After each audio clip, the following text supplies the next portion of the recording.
be okay. Yeah, you're on mic and recording, so whenever you're ready. Okay, thank you. Hello, everybody. Thank you for coming to the August 19th special session for the housing restrictive covenant discussion.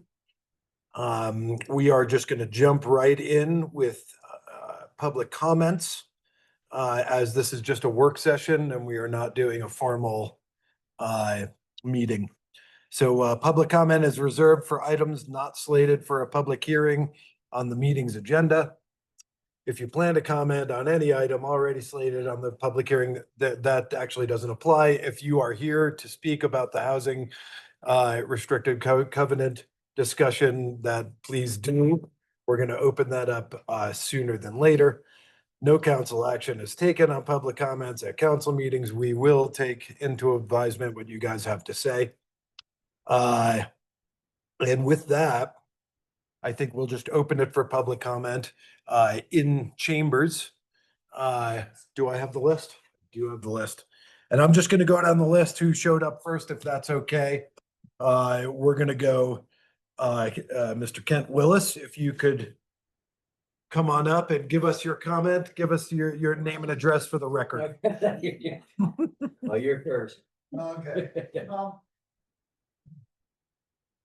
So I'm not sure exactly what you guys are considering and you know, what changes you might make and stuff.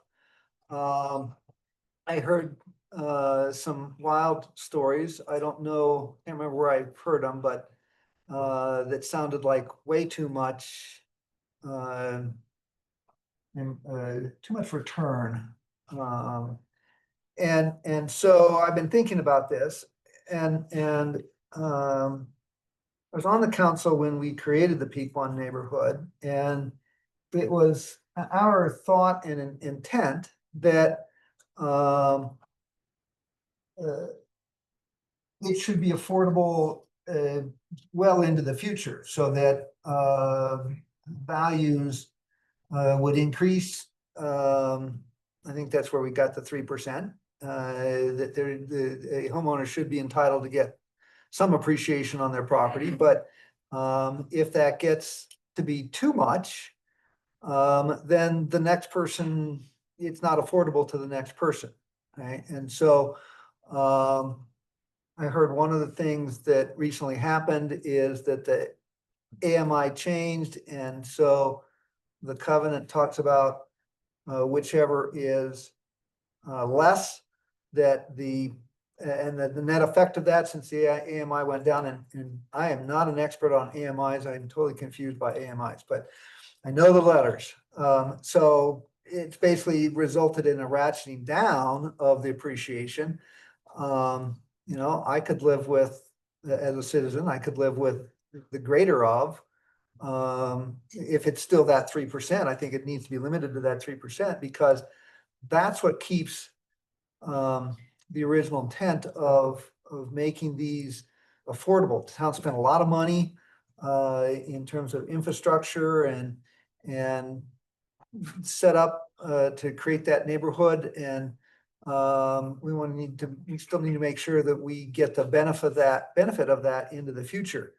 And so I might be better able to speak to specific things. I was hoping there would be a staff report that I could respond to, but that's okay.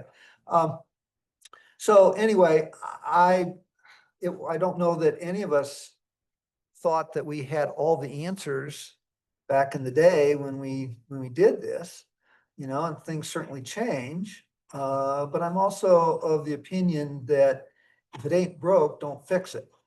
And so just reading through here, some of the other things, like it was never our intent or contemplation that you would be able to own more than one property and still be able to buy into the Pequon neighborhood.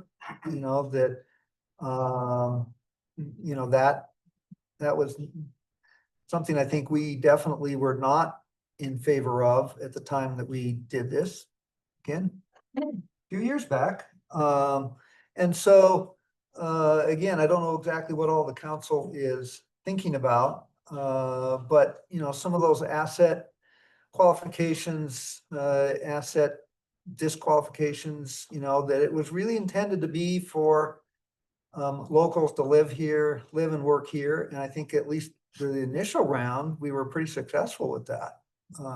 And so that's where I'm coming from. I don't know if I usually spent more than my time, so thank you. It's okay. Thank you, Kevin. Thank you. Appreciate it.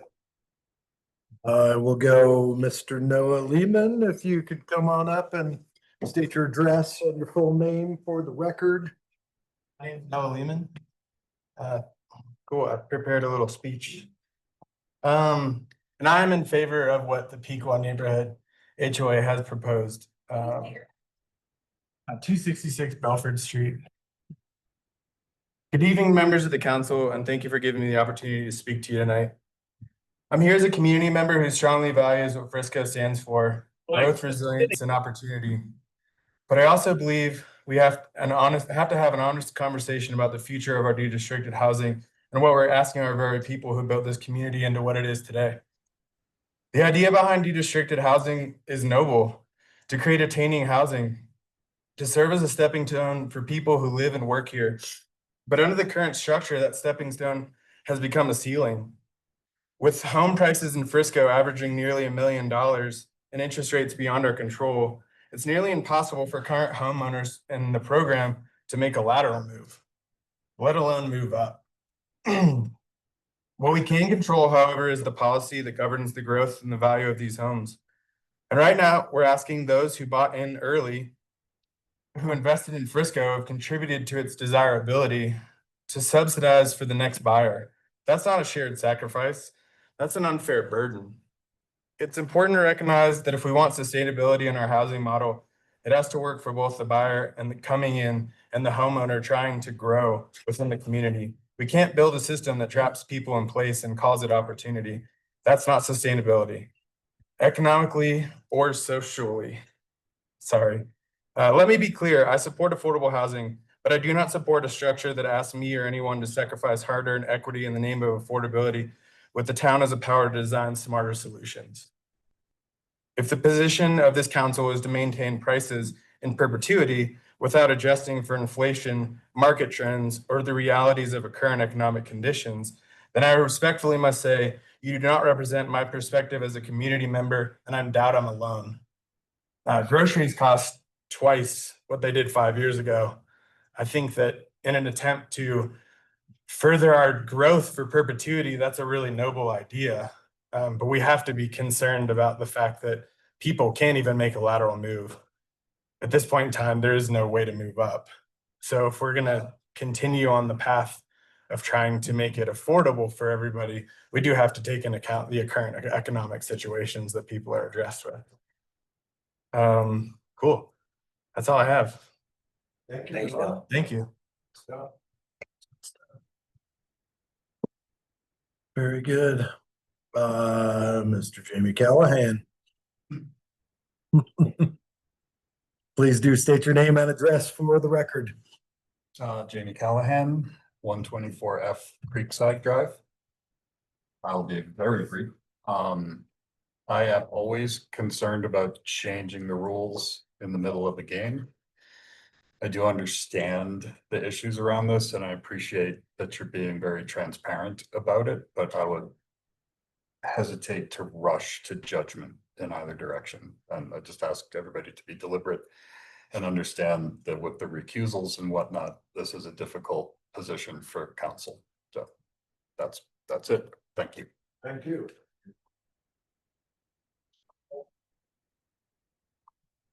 Let's go, Hannah. Please do state your name and your address for the record. Thank you. Sorry, you read off my phone. My name is Hannah Leto, and I currently live at 418 Bayview Drive, Apartment E in Frisco.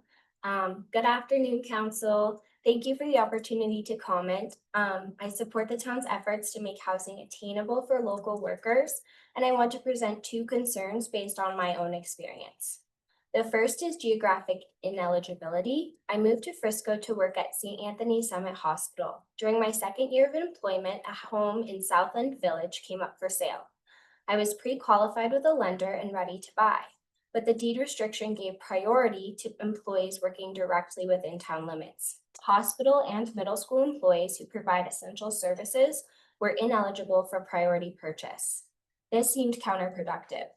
Expanding eligibility to the 10-mile basin would better reflect the full Frisco workforce. Since that time, I have been renting in town. Currently, my partner and I pay $4,200 a month, over $50,000 a year for rent. Earlier this summer, another opportunity came up, and I'm grateful to say my partner and I are closing on a home this Friday in Frisco, which brings me to my second concern, income restrictions. The current AMI cap unintentionally excludes the very professionals our community depends on.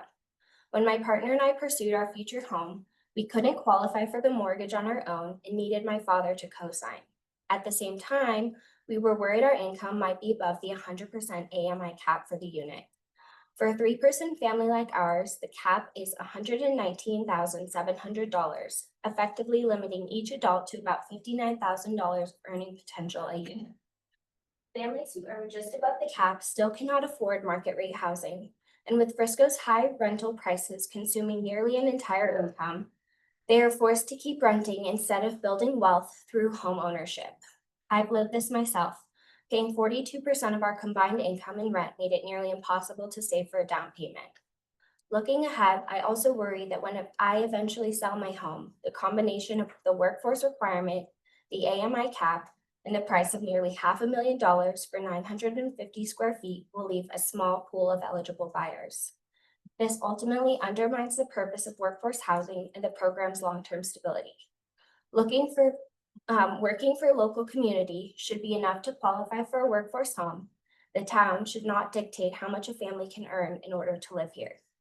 In closing, I encourage the town to consider 2 changes. Expand geographic eligibility beyond the town boundaries to at least 10-mile basin, and remove the AMI cap on units in town or add an AMI buffer. These steps would make the workforce housing more equitable and impactful for the people who live here. Thank you, and sorry I was looking at my phone. Totally fun. Thank you, Hannah. Appreciate it much. Thank you, everyone in Chambers, for showing up and coming to speak. Is there anybody else in Chambers that would like to speak? Doesn't look like it. Is there anybody online? There is. Alex Beach is raising his hand. Go ahead, Alex. Alex, can you hear us? Hello, can you guys hear me? We can hear you now. Okay, great. Thank you. Alex Beach, 951 Lake Point Drive. Just calling in, not to say anything that you guys haven't heard from me before, but since we're having another public forum, it's good to get it out there. Again, we've heard from some other members of the community about how they can't make money off their deed restricted house or all these other caps. Well, I mean, again, that was kind of the point of deed restriction. You knew what it was when you signed, when you bought your house, right? I just bought a DR condo. I know exactly how much I'm able to earn. I know exactly the restrictions that are on it. I agreed to that when I purchased the unit. If we all of a sudden allow these people who got into Peak One early and got a very affordable house in the most desirable neighborhood in the county, in my opinion, and now on the back end, they want to make a bunch more money off it. I don't think that's very fair. That's not keeping it sustainable for the people coming up behind them. It's just giving them a break on the front end and on the back end. Those units are already at the extreme end of most people's ability to afford. So if we're going to jack some of those up, if you look back at some of those work sessions, some of those larger AMI units might go up a couple $100,000 under the proposed new covenant. Those units will become impossible for any working local to actually afford. So we're not actually accomplishing anything. And again, you knew what you signed up for when you got into it. In terms of, valuing the people that have made Frisco what it is, and who are committed to being here, I 100% agree with that sentiment, which is why I've been pushing for a wait list or a priority system for longtime locals and not a lottery, so we can actually give priority to those locals who have been here for a long time and who have chosen to make Frisco their homes. And then one of the other gentlemen in Chambers made a good point. With all the recusals and everything, I think it's best that we wait until after next year's election, so we can get some more council members on who can participate in this discussion and, give the voters a little bit more say in what is arguably the most important decision that council can do for our town. Thank you. Thank you, Alex. Thanks, Alex. Anybody else online? Mr. Mayor Pro Tem, there's someone with the name iPhone. If you could definitely please make sure to state your name and address for the record, that'd be great, just because it's not showing up on the screen. Yes, can you hear me? Yes, we can. Thank you. My name is Amelie Colleen Bechtel. I live at 265 Belford, and I am interested in hearing about what, and I want to ensure that we consider as a council, you look at what we as owners do have to contend with, including the consideration of painting and maintaining our property, and subsequently the maintenance that has to be done. Many folks in the neighborhood have had, can you hear me? Yes, sorry. I think we just had a little audio situation. We can hear you though. Okay. So some of the considerations include the boilers have had to be replaced. We've actually had another boiler problem. I have no hot water as we speak. The consideration of maintaining our units and our houses to keep it up to standard for our community. There's no no consideration of that in looking at what it costs to replace a roof or what it costs to paint a house. And so some of the considerations, one of the things that some of our folks have gone through, one of our neighbors had a fire in their house. To be able to afford to live in this community and maintain our house and subsequently deal with an emergency, it's virtually impossible for me to consider how I would be able to do that. I love living in our community. I love living in Pequon. Our family is committed to living here long term. As much as we want to be able to give the folks that are in the area, like Alex Beach and others who want to come and live in these homes that are deed restricted and affordable, I can never see a way to be able to do that and stay in our community and contribute to not only having our long-term presence, but being leaders and employees in our community. And so I want to ask you to please, council, consider the possibility of what it takes for us to be able to afford these maintenance, as these buildings and these homes do have a lifespan. And I don't know anyone in our community who can afford to replace a roof or deal with something like a fire when they have that damage, because our insurance only covers for what our costs are. And it's really hard to foresee how somebody can handle those types of major damages and then subsequently while putting all of our money into maintaining the mortgage that we've obtained when we bought the house. So I appreciate your consideration of these. I forget exactly what you call them, but the cost of having to maintain living in a community and living in a home to maintain this property so that the folks that come in and the folks that live here have roofs and functioning hot water. So thank you. Thank you, Emily. Appreciate it. Anybody else online? Not seeing anyone further, Mr. Mayor Pro Tem.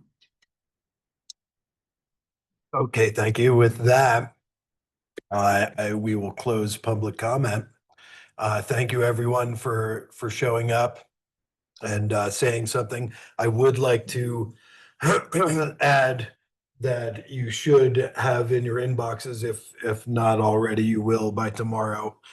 We did get letters from Karen Blanco, Katrin Anderson, Melissa Sherborne, excuse me, Lauren Hitchell, and the HOA board from Pequon. So I hope everybody has the ability to review those and take all of the comments into consideration. So thank you, everyone, for showing up. With that, we'll go. Does the manager have anything to add? Excuse me. And you need to take Sure. a few minutes, Get some like a few minutes. I'm okay.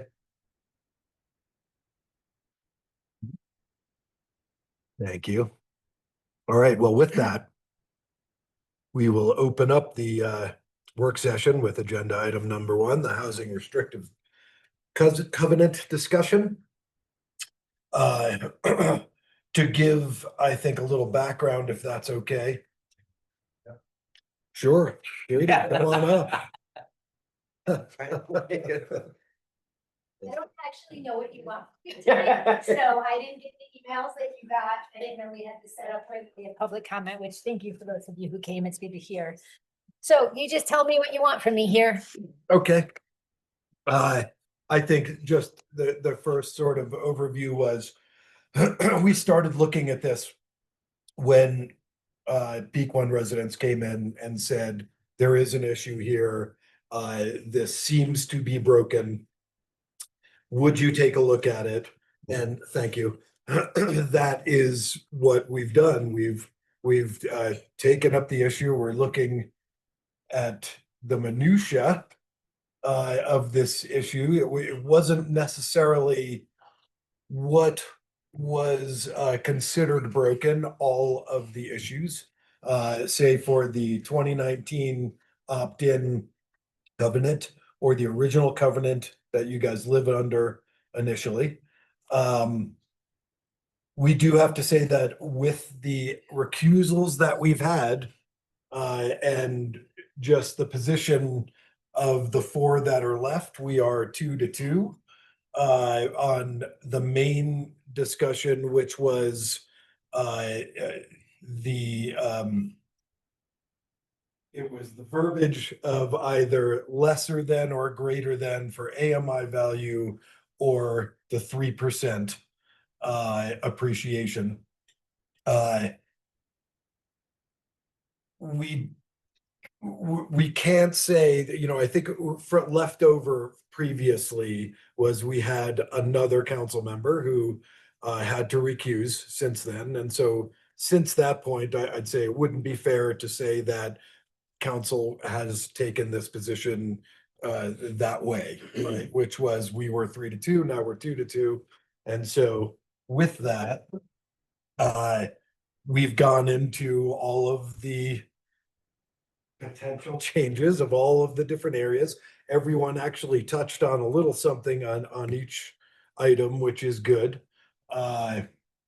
So we have today to come up with what we think the future would hold for a housing covenant for the deed restrictions. It doesn't necessarily have to apply as in we would be replacing the 2019. It might just apply to all future sales and or projects that get built. We might choose to not do anything and keep everything as it is. As I understand, if on the major issues, if we are 2-2, then essentially everything stays the same and nothing changes. Am I wrong there? No, I mean, you still can draft you can still create a draft. It's just a matter of whether you put that to a vote or not eventually. Okay. So, So question on that, Mr. Mayor. yeah, please. To create the draft, though, like right now, we are kind of a divided council. So if we are divided and we're moving forward after a little more discussion today, do we put town, I think to consider, do we put town staff into in place of putting out more research, more data, creating a draft, if we're not going to move on it? So I would just like to keep that in everyone's mind that if we're not going to move anything tonight, let's consider staff's burden of force or having them create a draft if it looks like we're not going anywhere. I'm thinking in those terms. That's fair. I appreciate that. Does anyone else have anything to add before we sort of jump in and go over the issues, and or do we want to see if we can come to any sort of consensus initially? Well, I mean, you ended somewhere last time. Do you want to review where you were and then pick it up from there? I mean, that's essentially what Katie is asking, is where do you want to start tonight? I'm looking at the 5 questions that you have. The capital improvements, employment location of ownership of other properties, right to inspect, and others if we have others. Is that kind of what we're looking at tonight? It's up to you. I don't know if you want to go through ones you've already have given direction on, or if you're all in agreement of what was put in, of how I recapped what I think you said at the last meetings. Or if you feel like it was written accurately of the direction you want. I think it would be helpful to have a recap of where we are based on the last meeting. A recap is fine. I feel like we also need to address the value question again. Because we have these recusals, we are not in the same place. And so when it comes down, that's really what I would say, that's the question that was brought to council initially. I feel like we should answer that question or not. You mean the over under? Yes. Initial over under. Yeah. And I think starting with just a touch point of where we were will kind of guide us right in that direction, because from what I recall, we're 2-2 on that topic. We were, yes. So I would love to hear just a review of the whole picture that we've currently Okay, agreed just to. start at the beginning of the slideshow. Thank you. Okay. All right. How long do you think? I'm hoping to not be here for a whole night, but it's up to you. All right. Martin's already leaving. So leave the room. Okay, so I think I'm gonna skip the very beginning. You've all seen this. The public has seen it. It's all in the packet, the reminders. So same question as always. It sounds like you still anticipate potentially having a new covenant if you come to agreement, so you want to continue the discussion. Am I right? So recap, resale method is the question was brought forward about the lottery or the wait list, or continue with the current resale method in the 2019 covenant. At that time, so far, the council has majority supported moving forward with a lottery system. And then we had broken down and had came to an agreement, I believe, on if with a lottery, it would be one additional ticket if you work within Summit County for greater than 10 years. One additional ticket for working the 10-mile basin for greater than 2 years, and one additional ticket for existing owners of a deed restricted housing unit within the town of Frisco. That came out of the last discussion when somebody had this, I think it was Robin had the suggestion of, can we help people who currently have a unit and are trying to go up or down based on their family sizes and things like that. Any comments, or go to the next slide? Are we in agreement of that at least overall, or? So if Enough. somebody comes in Frisco, they get a ticket. They get an additional ticket for working in Summit County. They get additional ticket for working in 10-mile basin, because Summit County, 10-mile basin, and they get one if they're trying to move up. Okay. Yep. Okay. We go down, up, down. Yep. Please proceed. Okay, we couldn't quite finalize the resale calc because it is so dependent on taking into the capital improvements also, and if they would be capped or unlimited. And so council did propose moving forward with a standard 3% per year, not compounded, annual increase. And then you guys will continue to discuss tonight if there should be a maximum capital improvement value. And we did make a change that everybody agreed to of changing the 5-year to 10-year. So I think that one we're good with, since we're not sure of the end yet anyway. I feel like that was the one that Zach essentially recused out of, and we were not in agreeance to get to this point. But I agree. I think this is going to be the biggest topic to see if we can come to agreement on. Yeah. All right, asset testing, the council supported not having asset testing. Real estate commission capping it at 2% real estate commission for sales. And income buffer, I would request that we relook at this, and I think you've seen that in the staff memo.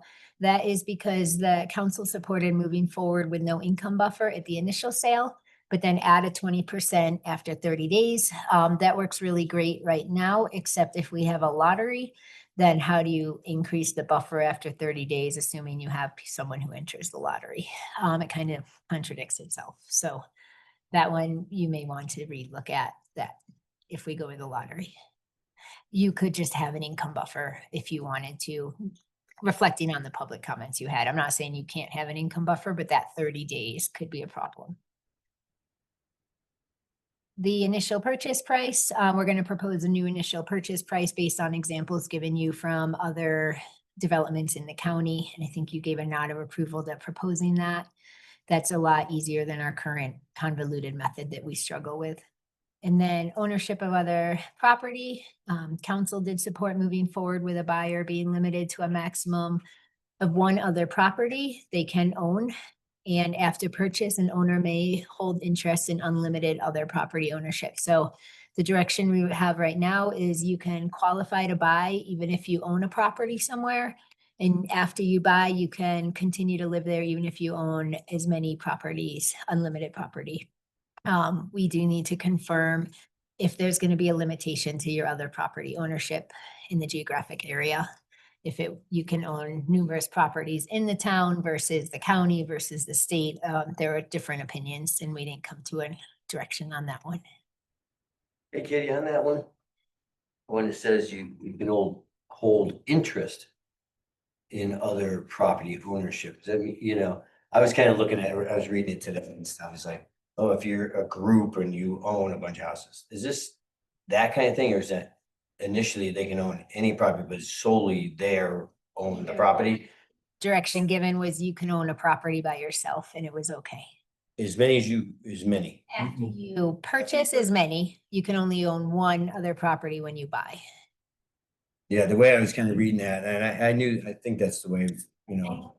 If we continue, Interest, like you, 4 people own a house and you have an interest in that house, you know. we'll work on that. If this is the direction we may keep going in, I'll make sure that Thad fine tunes that when we put it in the covenant. Good point right there. Let me just make a note so I don't forget quick.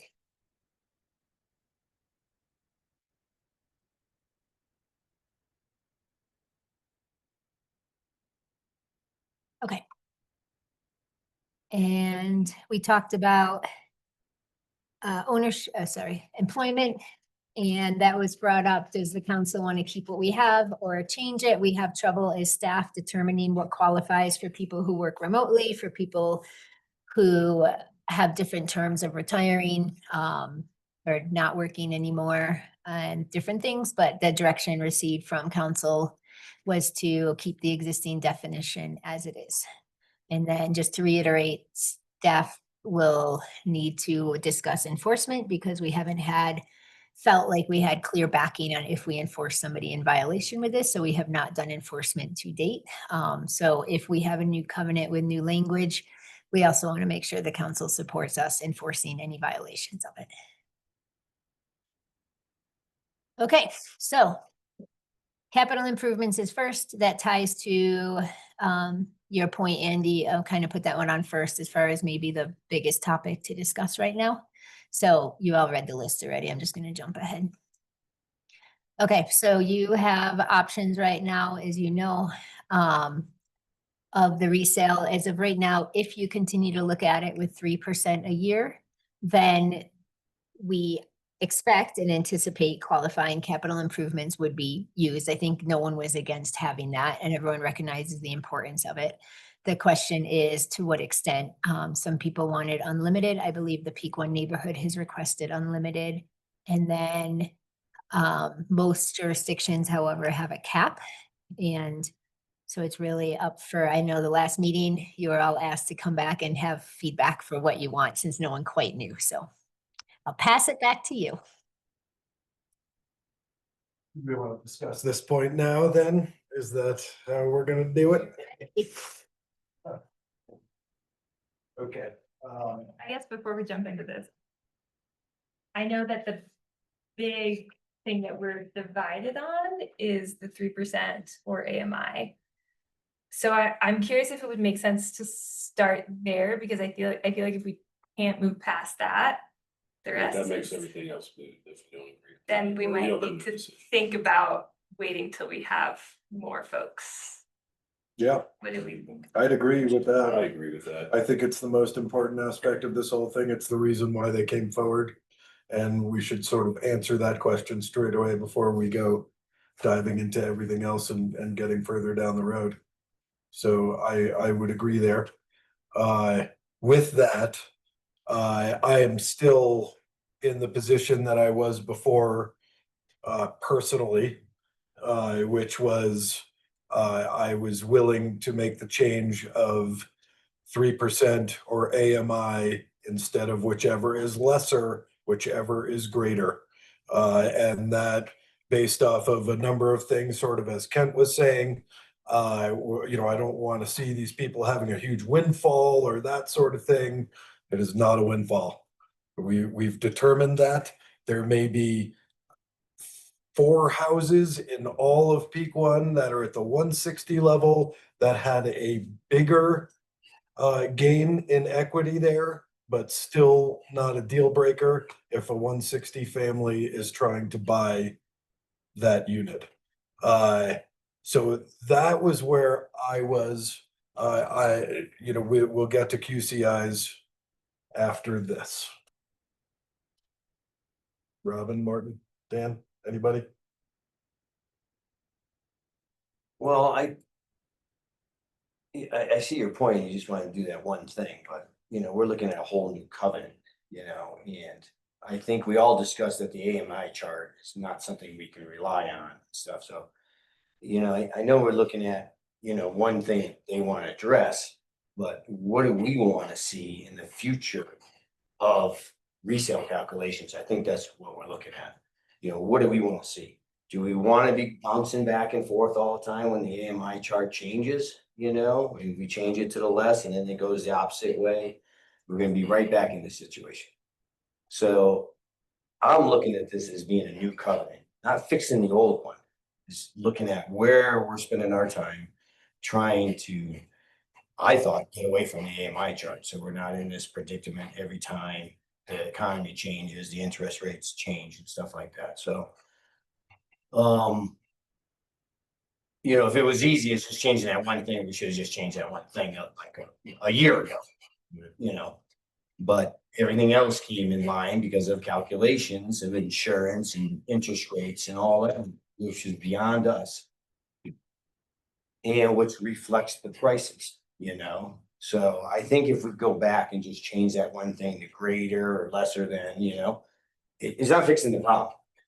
It's fixing that problem for right then, right now, and I understand it's 4 houses, and I think they should, definitely it's not a big windfall, it is the top of the thing, but I just don't like this, just fixing one little thing, that's all we need to fix, because obviously we have lists of things that need to be fixed, So I would say I would like to, if we're looking at a new covenant, I would like just go with 3%. I wasn't here to fix one thing. So that's my comments. So Robin noted that we start with this discussion because that was kind of where we know the council is divided. And Robin, was your statement, was the intent that, look, this is the most critical thing. And if we're balancing right now, where we're going to go at the end of this meeting today, and if we're going to request that our staff bring forth a draft of some type, you're saying we don't get any cohesion on this, the other topics might be a little moot. But then Dan, you're saying put Peak One aside, correct anything I'm saying if I'm wrong. But with Peak One aside, we're actually talking about a new covenant. And so if we're talking about a new covenant, then we can move forward, even if we are stalemated on that, because we can still discuss the other things and create a draft and keep working through it. Is that kind of what you're saying? Yeah, I think, we spent all this time doing it, I'd like to see a draft, and, then if it gets tabled until April's our election, 2026. Right now, it's right around the corner. By the time we beat this to death, we'll be right there, ready to vote on it. We'll have to start all over again. But at least we have a draft, a little more of a draft, I think, and maybe with new mindset or more people on here, we'll have a better scope of it. But, I think we spend so much time on this that I don't want to say it's mute. I want to say we spent all these days coming to special sessions and it's mute now. So that's my opinion. But yeah, I think we should get a draft together. Let's finish it, get a draft. It's just tabled for 8 months. It's tabled for 8 months. It's gonna come back. It's not going away. I know at the last meeting we had, and Lee, you brought up, look, should we, you actually, I believe you brought up, should we table this, or are we feeling this? And my position was kind of like yours, Dan, in that, one, we put a lot of time in, staff has put a lot of time in, a lot of the public has put in a lot of time in emails, showing up here for public comment. So at that point, I was very much under the idea, like, it doesn't cost us anything to talk. Right, since we're also not necessarily our time is money. Depends what your time's worth. Yeah. So I was in the position of, in a mental position of, look, a lot of people have been putting a lot of time into this. Let's continue the conversation. I would say now I still feel there's no problem with talking and going through these and even asking for the draft, if that's where we all land. I'm also okay, though, I'm more comfortable with at the end of tonight, if Mayor Pro Tem brings up a similar position, just to kind of table until April without a draft, I'd be okay with that. So I guess I'm saying I'd be okay with either. I kind of changed a little bit on it. Okay. Robin? I think what we had talked about a long time ago, is that these aren't just like topics that stand on their own. They all fit together to create something unique, which is why I wanted to start with the 3% or not. Because I think that, to me at least, defines how I would approach capital improvements and such if we're looking at all of the things. I do think this is something that's clearly very important to the community, and I appreciate the public comments about, this is a big decision and do we want to do it right now? And I also want to acknowledge that this was already tabled once before. And I do think we have some sort of duty to really look at this and offer something, or at least pursue something. If we make it to April and we have a draft and then a new council can look at that, then I think that is also considered relatively successful, because this is a lot to go through. In terms of my views on the 3%, I think the AMI chart, as we've learned from the Housing Authority and from people's experiences, is a tough thing to rely on. It's not ideal to have house values tied to that. And that's why I would steer away from having this tied to the AMI chart, whether it's lesser or greater, and just have the 3%. And then think about how we want to add on capital improvements so that people can get a return on the upkeep of their properties. But I do really value affordability. And I've heard from folks who have bought a long time ago. I've heard from folks who just bought that deed-restricted housing is something that is barely affordable, barely attainable within the income restrictions. And so when I hear that, it makes it hard for me to think, okay, let's make it more expensive. I know that there's always going to be somebody that can buy, but do we want to make it attainable for the people that maybe don't have somebody to co-sign on their loan? So that's my opinion. I know there's a lot of mixed opinions out there, and I want to acknowledge them. And deed-restricted housing, workforce housing, I think that needs to maintain its attainability. The stepping stone is gone, unfortunately, which is why I've advocated for the extra lottery ticket for somebody who wants to move to a different deed-restricted house. Because even if we did go AMI 3% or greater, that stepping stone is still not there. And so I think that's an important thing to acknowledge.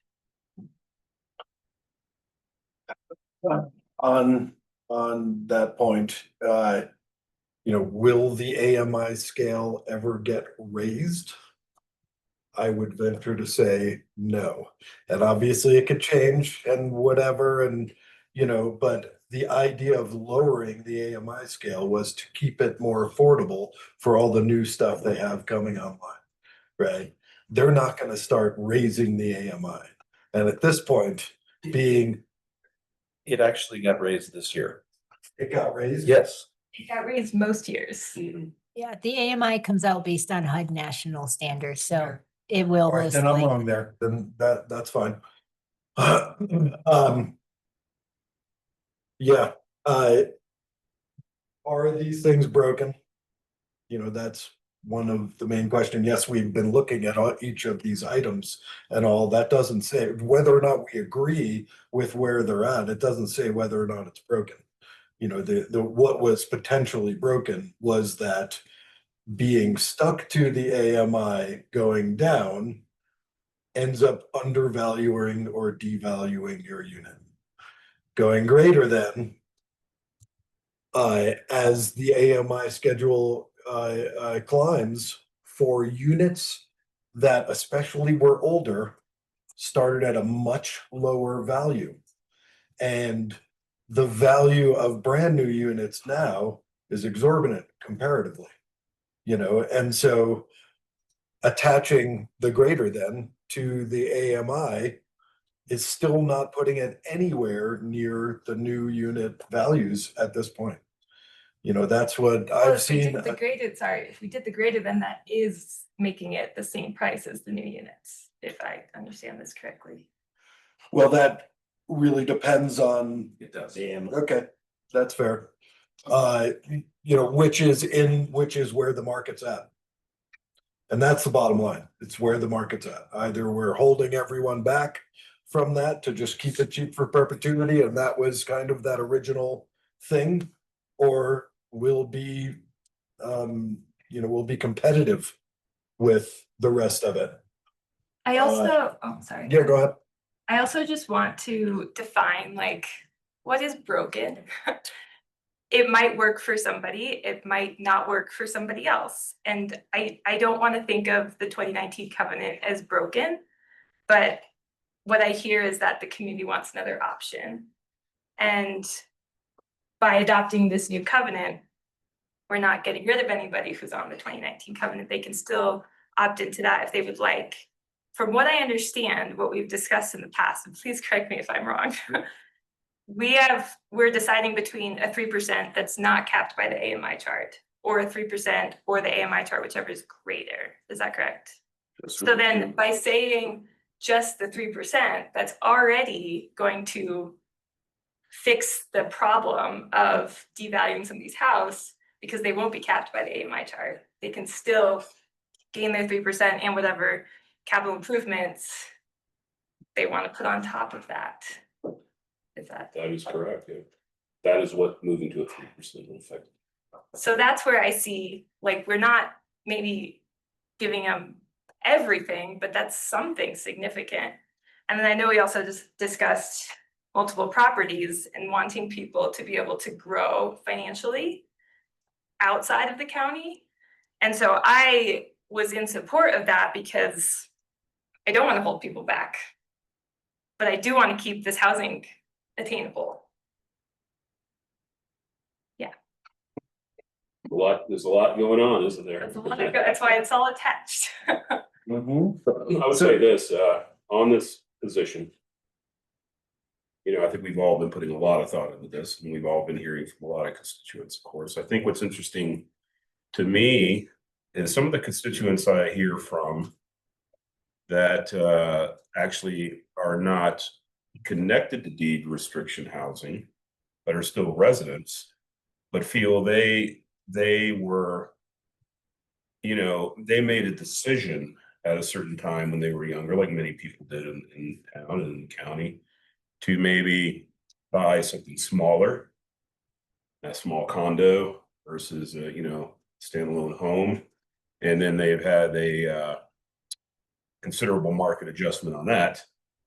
And there is a constituency out there that feels that moving to the whichever is greater is giving a windfall. And I just want to recognize the constituents that have reached out to me about that, and their residents also, and their vote, you know, their vote matters, and their voice matters, I should say. However, really tossing this around, I'm still standing by the greater than 3% or AMI, whichever is greater. So at this point, really having put a lot of thought into this, and without, you know, going through all of that thought and boring everyone with it, that's just where my vote still kind of stands. I would appreciate hearing a little bit about like what led you to that. I think one, we had this started with Peak One, clearly. And I think there was a lot of voice that as people looking for a windfall and actually looking at the data, and to Andy's point, how much windfall were we really talking? And when we dug into it, and we all did it here at council, it's not that much. Could be. Maybe one day a different AMI chart comes out. Maybe a mistake is made on it. And Could that's be. the scary thing about Could tying be. it to the Yeah, AMI chart. that is a risk. Mhm. However, regardless of how high the price goes, you still have to have a buyer. And so income limits effectively are a control mechanism on that too, I think. You know, are we actually going to have a $1.9 million home in Peak One neighborhood with a buyer based on the rules that are set up? I don't think that's going to happen. I don't think Is that's it deed restricted? Because we will have Yeah, as a deed. market value homes. Yeah, but as a deed restricted, right? Even 1.5, 1.6. yeah, 1.6. That's actually deed restriction light, right? So they have to still work in the county, Mhm. but they can get 1.5, 1.6 for Yep. their unit. And if there is a buyer, which meets our rules on income. So that's also a controlling factor here too, is there has to be a buyer that's meeting our income rules too. And also we do want to see some movement. You know, do you really want Peak One to be a place that the people who originally bought into phase one and phase two are here forever? That's okay. It's their property if they're here forever. But I believe the intent to some degree was to get some movement in it. And man, yeah, it's hard. It's hard right now. Like, you know, if you're just moving in this county, that's why we've dropped the term affordable housing. It's attainable housing. And it's a complicated story. And it's the constituency out of Peak One started this conversation with asking us to make that change. That's how this started. I think we have moved into obviously a much more complicated discussion and having a whole new covenant. As it stands on that one topic, though, my vote still stands for, if we were to only vote on that tonight, I would still stand on whichever. Which I don't think we're only going to vote. No, we're not going to vote, but if we are unequivocally 2-2, I don't see that as, you know, a decision that is moving anybody forward. We can come up with everything else along the way, if that's what we choose. Some of it is, you know, what Dan, what you were saying was what's broken, you know, and what we were looking at is any of it broken, you know, and it's not necessarily what we would agree with, you know, the 2019, which the same stuff went down, you know, a different council all looked at the same things and picked and chose what they thought was right. And, you know, this is a different world. It's a different economy. Who knows what happens in the future? We have to assume, I have to assume that, you know, the economy is going to keep growing here. You know, even on the crash, you're still at 3% or attached to the greater of AMI. I think you're still well under what this market is going to support. So with that, I am also with Martin on that position. I don't know where we want to go if from here, if this being the be all end all question, beyond, because then we could talk about QCIs and we can talk about asset limitations and we can talk about all these other things, which I don't know if they're broken or not, right? If we make a decision on what this should be for the future covenant, is this, Robin, were you saying that you didn't necessarily want to replace the 2019? Because this is one of the options. We could choose to not replace the 2019. So peak one people could opt into the 2019, or they could opt in to this one, that we would change it to, that's one of the questions in there. Or are we essentially forcing people into this decision if we replace the 2019 with this one? I think Right. either way, even if we adopt a new one, the 2019 one will still be in effect for those who have opted into it, but. So who already go anywhere. Right, who already has. Yeah. But can we keep it so they can choose? You could Yeah. choose, but we would advise to only have one covenant. I mean, if it's that bad and we need to fix it, then why would we have it? And it just gets really convoluted having multiple options. Yeah. That would just be my thought, but you could and have multiple options, but it would be. There's a lot of different iterations of that. You could keep the 2019 available for a period of time and then, Right. Yeah, for the most part, as far as I understand it, nobody changes their opt-in deed restriction until they're selling. Some So I'll people just do it. clarify, we ask people to not do that and we put it in every written correspondence. People have chosen to opt in even though they weren't selling, usually for refinancing. And those tend to be the people that you're hearing from right now, some of them. But we do as staff encourage people to please don't opt in unless you're selling, but some people for refinancing purposes need to, or if they push the 2019 one and so they thought, hey, I pushed this, I'm going to show my neighbors, I'm going to go into it. And different reasons. We do have a few people moving up as a side note. Couple are moving out of deed restricted housing and staying in the county this month. So something's still working. Yeah, there's something still working. We don't know what, but we've got 2 different households at least who have actually moving up in the county out of their deed restricted limit. But Into market, 2, not many. What's that? into market rate. Yeah, 1 late, 1 market rate, That's great. different Is neighborhoods. that peak one neighborhood or no? One is transitioning within the Peak One neighborhood, which we see about 1 every year or 2. And then South one is End. moving out of South End Village into a market rate in the county. But again, just 2, but it is Is South End, live work deed restricted, capped, their income tax? 80% buffer or 80% income. AMI.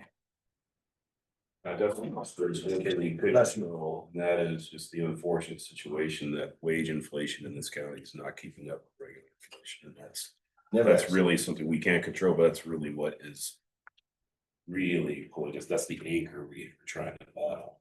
That's AMI, and that's what's attached to AMI. And that's where it's like, I don't see that becoming this huge windfall, because it's never gonna be that wage inflation is gonna surpass real estate gains. It's just not gonna happen, even if it's raised up, it was because it was lowered down. Can I suggest something that maybe breaks the log jam? Please do. Do you have to keep it at 3%? As opposed to, Go up to, yeah. 4%? I don't know. I don't know what the right answer Yeah, is, yeah. but does that change your discussion at all?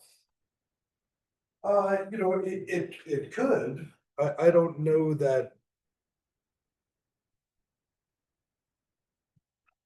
That's a tough one. Or 3% and unlimited UCIs? Well, we were discussing that already, and we haven't gotten back to the QCIs. If we get there from here. That's why those two are inextricably linked. I mean, but they're not exclusive. They're not Right. mutually exclusive. They're, especially for me, because like I am in support of of most QCIs that people are gonna encounter on their house. But we're not talking about that issue at the moment, so does our position here change our position on QCIs? I don't know. It doesn't change mine. how does it not change the way that you think about the value of the house? Because they are, Because I think you absolutely should be able to get the money back out of the improvements you put in on your house. Even your deed restricted home, even your deed restricted home at this level or at this level. so if you were to do 3% unlimited capital or 3% or greater Yeah. AMI, what would you choose for? I'm relatively open to most QCIs. Everyone should be able to. Like Claim. unlimited, 10%, 20%? Oh, well, it depends on depreciation. It depends on what's all on the list. You The know, because list that we that's have. the list that we have, which we were gonna change the amount of depreciation over what time. And I think you should still be able to, you should be able to get that return as you would on any other piece of real estate, you know, with depreciation. So unlimited. Yeah, unlimited. For QCIs, you know, right now, the 160 houses are unlimited QCIs. Nobody else has that in Peak One. You know, so They're capped by the current resale calculation. so the amount of QCIs they can claim is They cannot based go off of. over either the 3% or the, whichever's lower. They can't go over that. Which we could end up in that same place. What do you mean? So like, even if Like we if we are, take away the AMI chart as the, yes. then we wouldn't end up in that situation. No, but then we're still stuck at, well, no, then, because it wouldn't fluctuate at all. You would automatically have the 3%. For me, I still believe you should be able to get the improvements in your house out of your house. I mean, I believe that wholeheartedly, because every bit of real estate except for deed restricted real estate is not allowing that. Right. So with the 3%, it's you'd advocate for unlimited QCIs. QCIs. And obviously, you know, QCIs are, you have to have a permitted project. You know, everything has to be So part of it, but just like building a garage, if you ended up going in there and building a garage, then I believe you should be able to get some return out of having built that garage. And that does change then the AMI level of that house. And this is one of those things of, if you're at 100% AMI and then you built a garage, the value of that house is intrinsically different, right? But it's not in our case, because you get nothing for it at this point. So why would you have built that garage? Only because of the AMR, this chart cap. How it attaches to the QCIs, even on the non-160 units? That is correct. You're mixing up the original deed restriction and the 2019 deed restriction. You're mixing those together right Okay. now. All right, then that's. 2019 deed restriction, I'm trying to think of actual facts here because we've done 2 this week for people. Is depending on how long they've owned it makes a big difference because you're taking that 3% a year. So if you've only owned it for a year, you haven't accumulated a lot. If you've owned it for 14 years, you're obviously accumulating more for good reason for 3% a year. And then the capital improvements that we're seeing people have permitted and have done through the 2019 when which we allow them. Lately, they're not hitting the cap, but the big ones, we gave an example at a previous meeting. We had 2 new garages. One hit the cap, one didn't hit the cap. So it's really a numbers game of when you purchased and how long you've owned that 3%. And then if you get that increase. So not everybody hits the cap, but I'd say 50% that we're seeing are hitting the cap. And 50% we say, so for example, one that we did, it's like, well, you have $54,000 more you could add if you have anything on this chart for us. And they're like, well, we'd love it, but we don't. So 50-50, I'd say. Okay. I guess my question for you is, like, if we were to do the 3% AMI, whichever is greater, plus unlimited QCIs, how does that make it attainable for anybody to afford? if that can go way above If it's not attainable for anyone to afford, then there won't be a buyer, the price will come down. and then it will come down to like the very top. People are buying the top in Silverthorne right now. I guess You know, my, you still my have to- thought is that that just limits the buyer pool to the people who have extra privilege. Because somebody, you know, making 100% AMI is gonna really struggle to, on their own, buy something that is valued at 120. And yes, there might always be a buyer, but are we looking to support the people that can make it work? Or are we looking to support the people that everybody who makes that kind of money? But then the opposite goes the other way, where 120 buyer gets to buy the unit at 100 because that's the value at a 3% cap, period. That's an income buffer, and that allows people to not only just survive, but to thrive in the community. That's fair, if that's how you want to look at I that, mean, we you have know? income buffers around the discussion point. But I Yeah, would also challenge, we heard someone here tonight Yeah. who's a professional. I appreciate the term of privilege, but I also understand that we are looking to, my view is, we're looking to make sure that we are looking out for what small amount of deed restriction we have, right? Because we don't have a lot. Workforce housing side, apartment rental and stuff like that, I have a completely different view.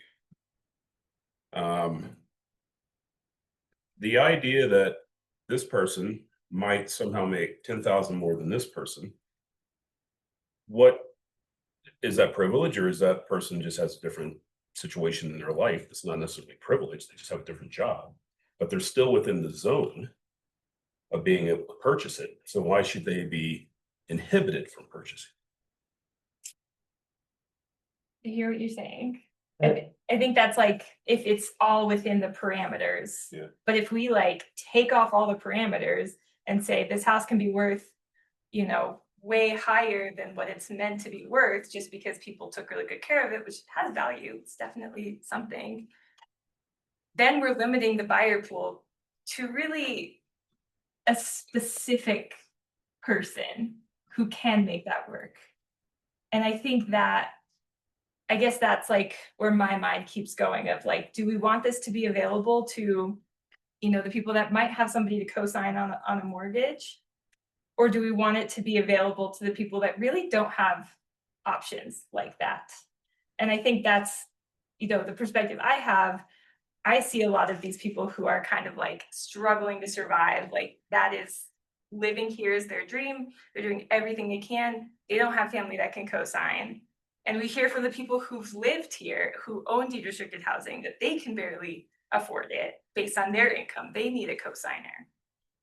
So I guess part of me wants to support the little guy. I think we all, I mean. right, you just brought up both sides as essentially the same thing. The people living here still can't afford it, and they can't afford. Just because somebody get can anything afford a out. really expensive deed restricted house, should we make that deed restricted house very? And wood is expensive? very expensive that way. I mean, this is where, like, Yeah. you're talking, we're not talking market values. We're not talking market values.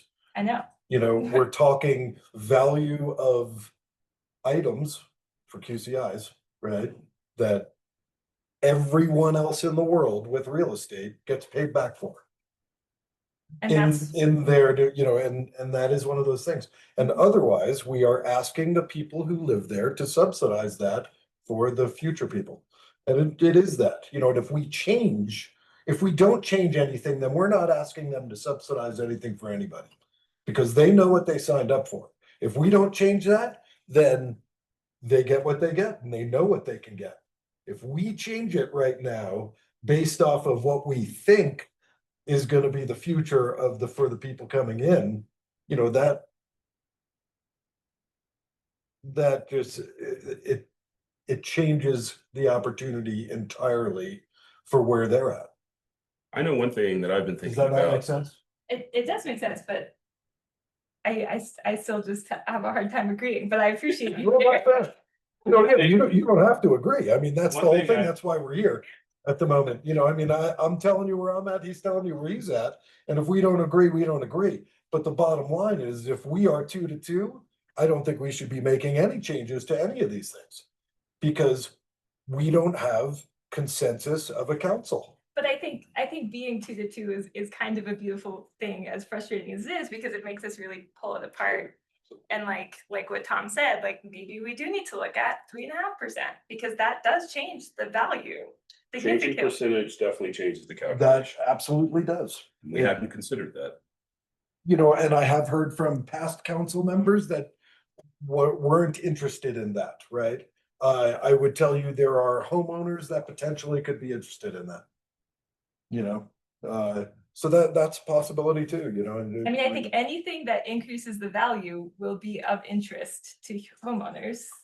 To some From where extent. they're at, Sure. Yeah. because they were undervalued based off of the AMI scale, which has gone up, but not enough to make any difference there. Actually has, but Come on. it's broad.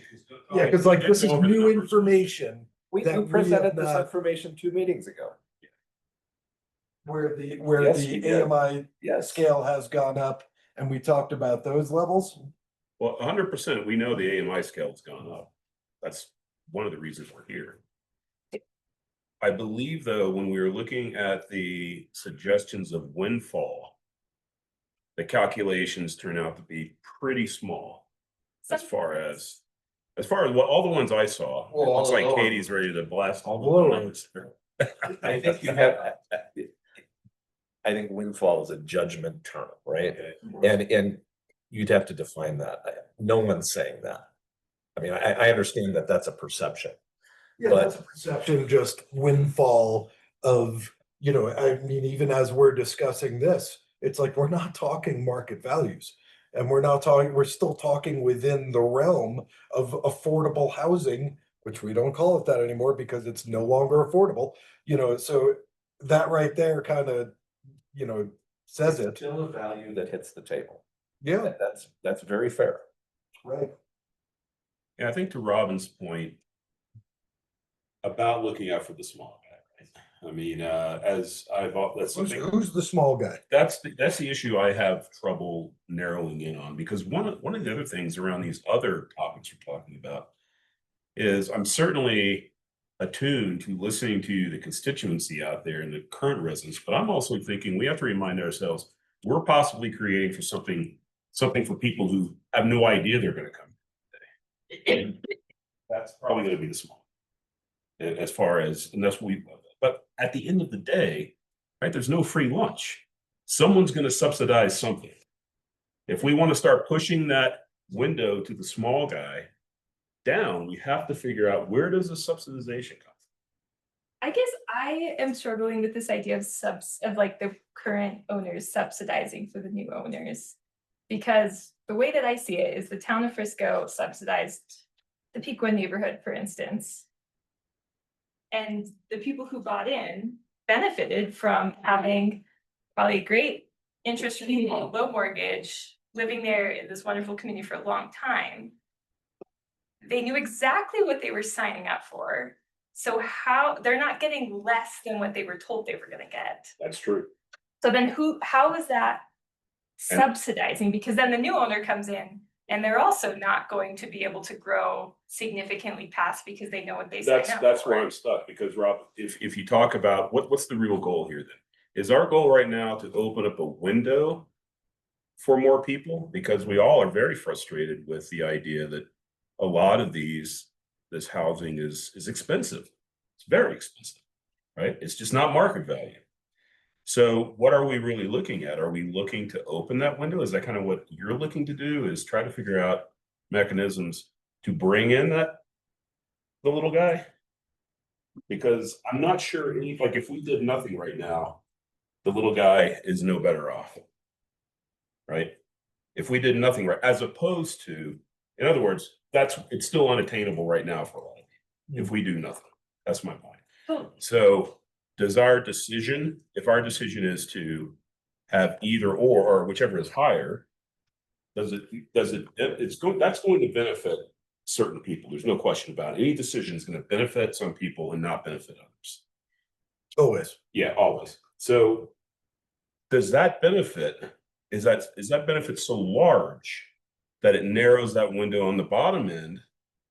Or does that also create movement, allowing for more units to be sold? Those are the kind of things that are going through my brain. And Because did I that- don't know how to help that at the bottom right now, where the minimum cost of a deed restriction house is expensive. And I don't know, outside of flat out subsidizing either us or the owners, how we open that up. And then this is also going towards, are you just assuming that the little guy are not the people that happen to have a deed restricted house? I mean, I know you're not, because you would like to give them an extra ticket and whatnot, because, like you're saying that they are the little guy too. But we're talking about future little guys, and we are leaving out the ones who are subsidizing it. The thing is if we don't make a change, then they have to accept where they're at, right? Which is fully acceptable to me, right? Instead of making a change that might end up hurting them, right? Where they're not going to opt into this compared to where they were, because then they can still take advantage of all the loopholes. They can still charge an exorbitant fee for a real estate fee. They can still charge $40,000 for their couch. They can pick their buyer. They can do a number of different things in order to get around all the things we're talking about, right?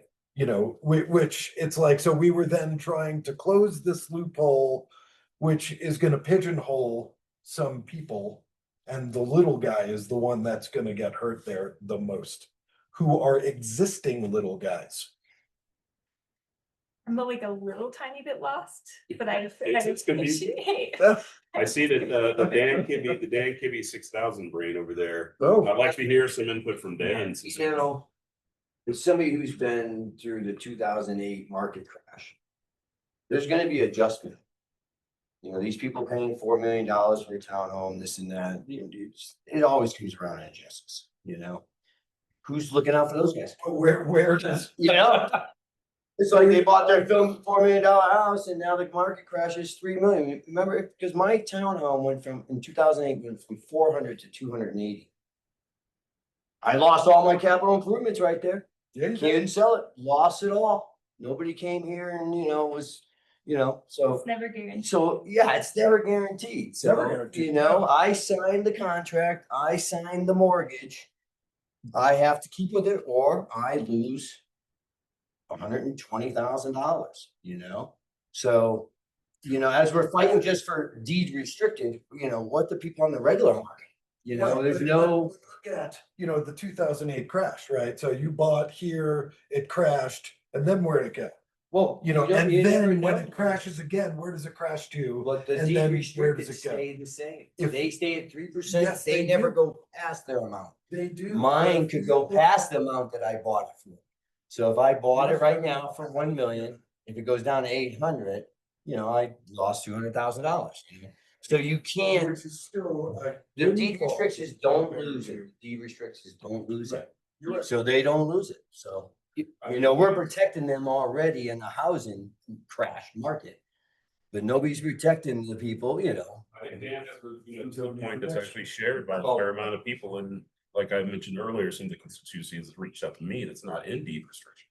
You just pegged the number one argument that is often made, like, well, deed restriction has an inherent insurance against market fluctuation. That is true. That is true. Whereas if you are someone, again, let's forget about the people who can afford a $10 million home or a $4 million, not, they have so much largesse, it's their second home is a $5 million home. Right? Forget about them.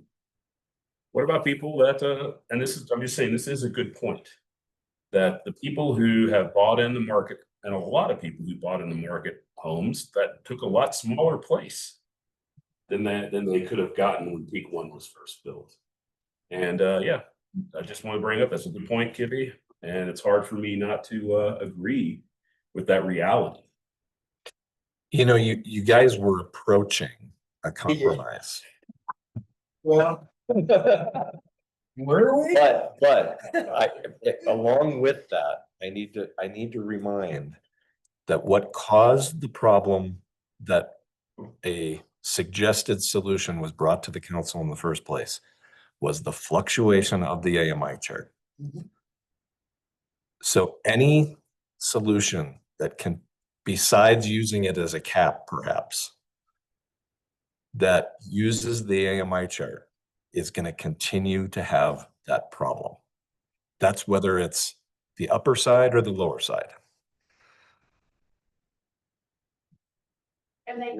Yeah, as this industry is based on at this point. You know, Only for new sales.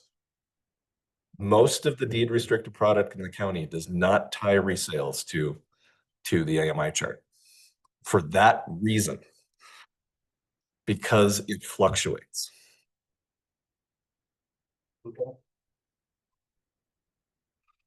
I would be open to discussing some sort of compromise here, where maybe we're not using the AMI as an option, but maybe exploring what Tom said, a higher percentage.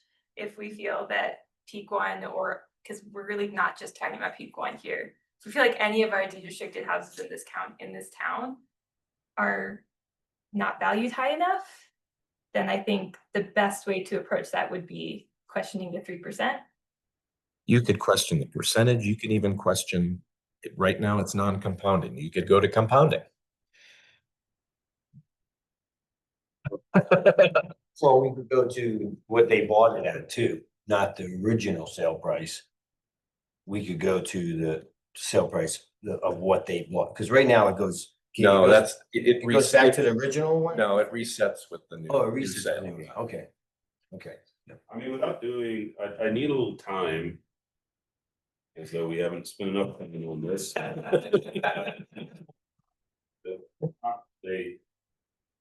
Let's say we move to 3.5 or 4 without doing the calculations. My gut instinct would be, personally, I would prefer to have the 4% over the potentially upside of the AMI, based on the numbers we saw in previous meetings. So I could agree with that. 3.5 or 4, but I would also say that's a significant diversion from what we've been talking about. that is a significant diversion. And again, man, I hate, this has definitely been prolonged for a long time, but I think you'd want to have the constituency out there contemplate that and get feedback I am. on all sides. Mhm. What do you think, Robin? I'm curious if Corey is interested in sharing about any neighborhoods that have gone above 3%. I know you might have mentioned this months ago. There's some at 3 to 5. They're ranging between 3 to 5. Yeah, In like Frisco. like what No, not that's. Frisco. I think they're. Summit I County? think they're In Summit County. elsewhere. There are Because some. the new ones, they're going lower. They're going to 2%. Mhm. Well, Summit County has done that. The other Right, jurisdictions haven't. That's, but- well, I have to ask, you know. On that 2%, probably to Robin's point, moving down to 2% was the idea was to battle the current inflation. Yeah, so that helped us more, guys. Because if they're selling for that AMI chart top, then that makes it top. But yeah, I'm curious, Corey, if you have any thoughts about. The only one I can think of off the top of my head, there are so many, is Monarch in Breckenridge.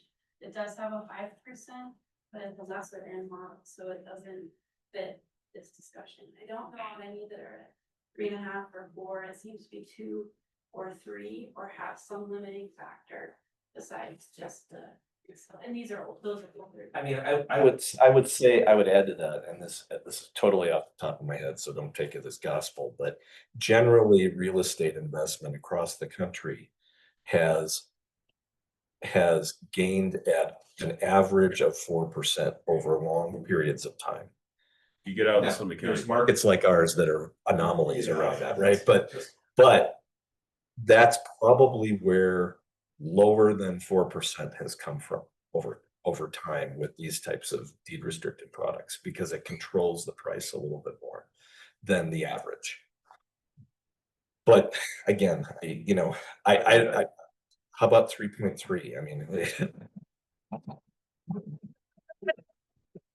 You know, I don't know what the right number is. That's the bottom line. If Right. you're in 100% AMI unit and somebody who is 100% AMI earner comes in to buy that unit at 3.3 or 3.5% or 4%, what is the difference there in what they're making? We don't know that right now. We're not going to make that decision right this moment. No. You know, I'm talking about the appreciation piece, not. well, the appreciation of 4% over, not compounded. Right. Right? You know, like a lot of this sort of, Dan, this is what you were talking to. It's like, it's kind of like when you knew what you signed up when you signed your mortgage. And if it was a variable rate, you got screwed. You know, Yeah. I mean, that's one of those things. It's Plus you got out of it soon enough. Yeah. yeah. Some people take interest only mortgages, Hmm. so the principal never goes down. You're just paying interest. Why on earth would you do that? There's those loans out there. They do exist. They're really tough. And are these are these predatory loans? You know, I mean, Had somebody, a friend bought a house with that and had to end up selling it, but yeah, you can get an interest only loan. It depends on where your income is. And that's really counting on appreciation. Yep. And here, she held on to it. She had it here in Frisco. She held on to it, probably would have bet, she would have seen the windfall, that. I think if you well, look at. at what point does she start paying her principal if she's You paying never- interest? Never. You never pay your principal, and then you only Get the equity. get that when you sell. That's your interest rate. It's pretty high Yeah. on that And just as a time check, if anyone is interested. This topic, which is the main topic, which, I mean, you think we've come to a compromise at this point? I don't know. I think we you're, need figures. We need some data behind the idea of changing, a percentage and what that equates to on resale values. Because I have no clue right now. I'm not or, gonna say I mean, that. what if To go. if you know that there's a tie between the current, we have 3% in our deed restrictions now, our standard deed restriction now. I know it's more complex than that, but that's one side of it. And you did unlimited QCIs on top of that. And say there was a cap at the maximum value or no cap. Is that a compromise? Because you get the set appreciation Yeah. plus you get payback for what you're concerned about.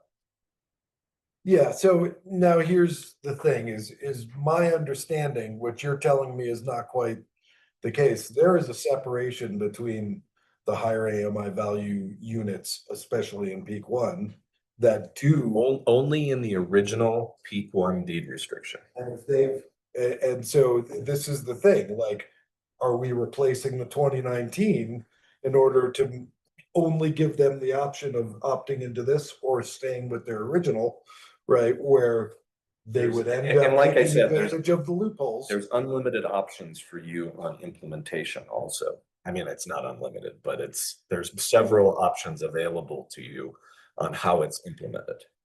Yeah.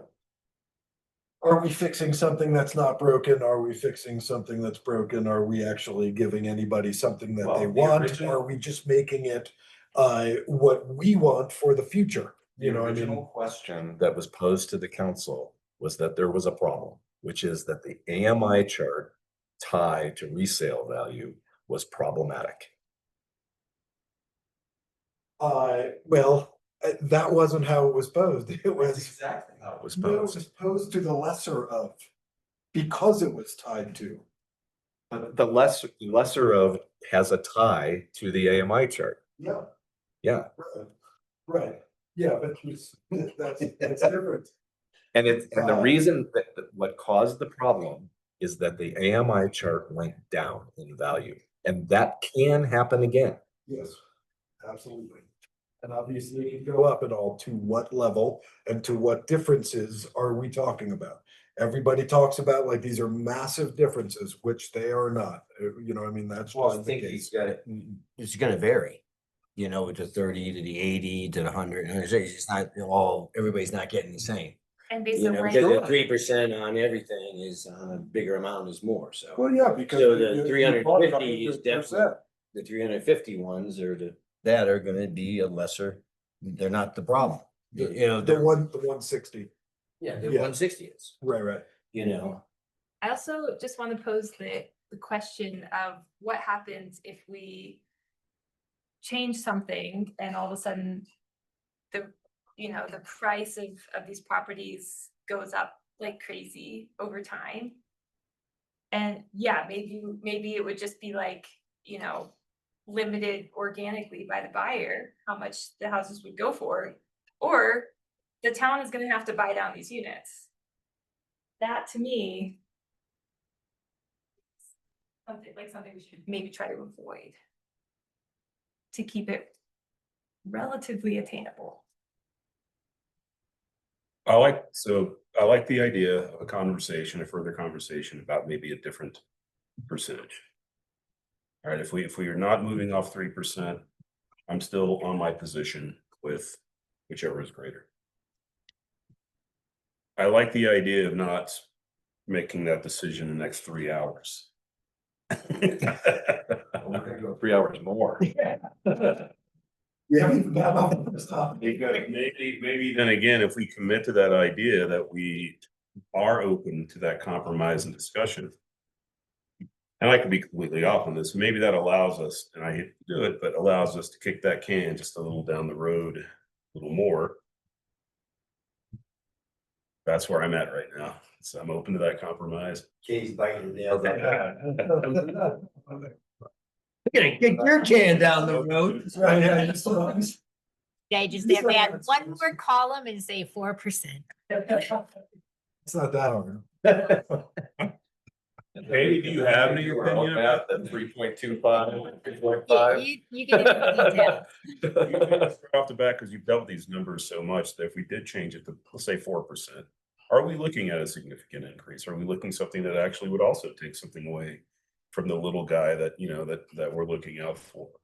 You know, would that also be too much? Would that be the tolerance issue? I don't know. What do you think? Like, Yeah. I admit, I am not a math numbers person in my head, so I'd be afraid. I mix up zeros a lot. To me, it sounds like it might blow numbers out of the water a little bit. 1%'s big. 1% is big. I would But definitely keep it non-compounding if I was.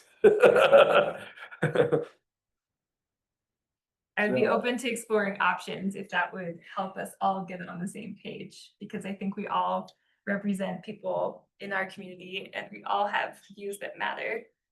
And we also might need to come to a decision.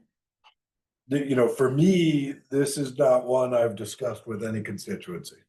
And it's like, I wouldn't make this decision this way without having talked to anybody You mean like the about 4% like, increase in like the housing? You're different not- people you're not that making- brought this you're not forward. making any decisions here. All you're doing is creating a draft. Right, but leading the direction. I get it. Is absolutely on the way to a decision. It's much harder to go backwards once we've already gotten to that point.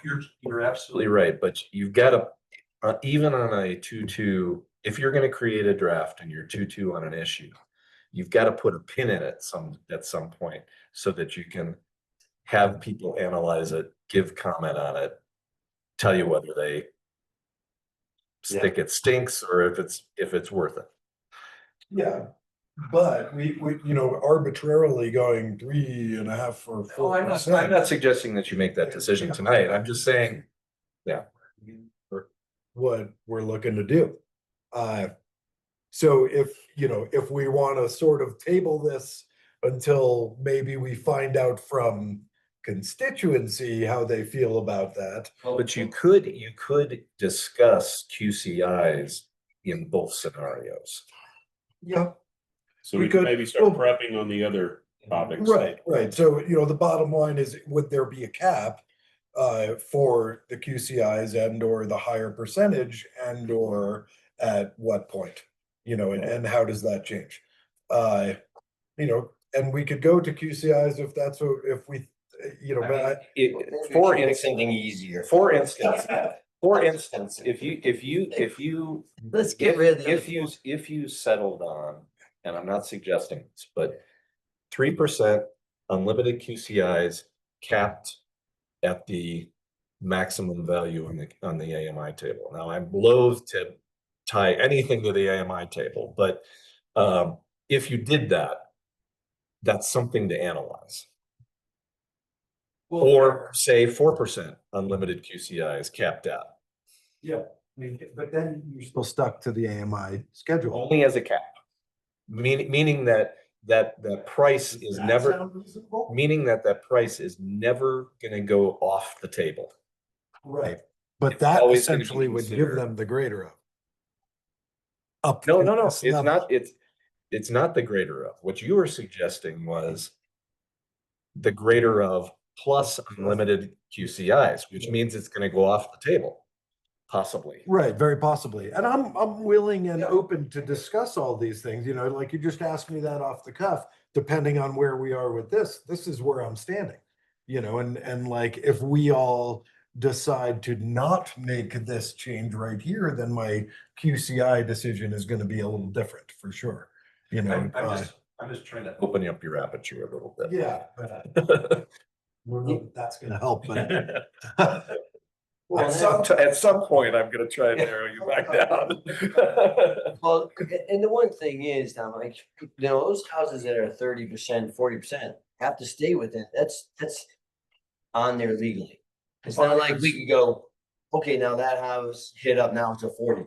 That's not our decision. They don't change. They don't change. Only the buyer still has to qualify at that AMI. AMI level. Yeah. That is correct. But if the capital improvements in the 4% go over what the AMI chart is, you know, they're trying to You sell. can make an argument that makes it unaffordable. unaffordable Because the whole for point of 30 the table is to have a range of affordability. Yeah, yeah. So that's you know, kind of your 30, 40 and 80% now. Of your spreadsheet. You know, if we go greater, if you go 3% or greater, it still has to stay in that 30%. You know, that's gonna cap. Someone still has to qualify for it, correct?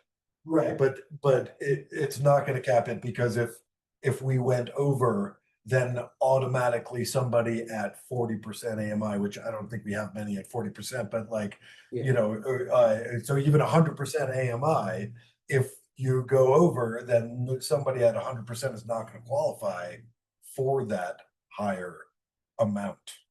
That's I think where Robin's argument is. They're not gonna be able to qualify for a mortgage to pay for that. Right. Yeah, that's what I'm saying.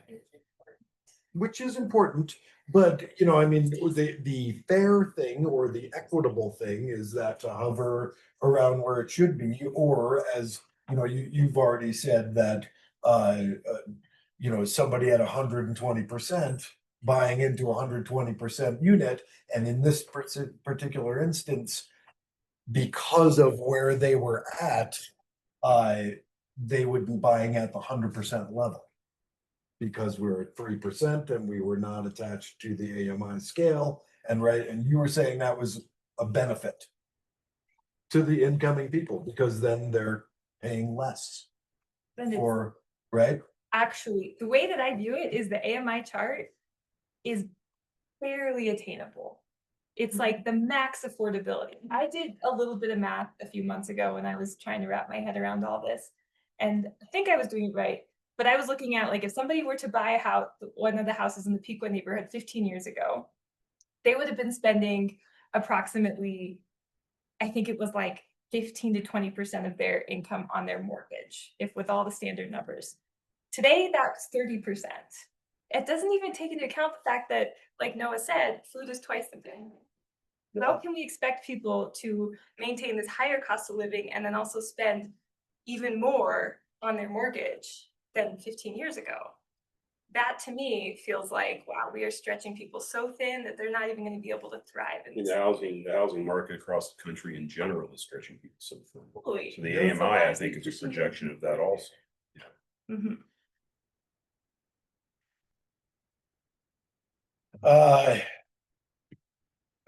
Is it okay to let Kent have a suggestion?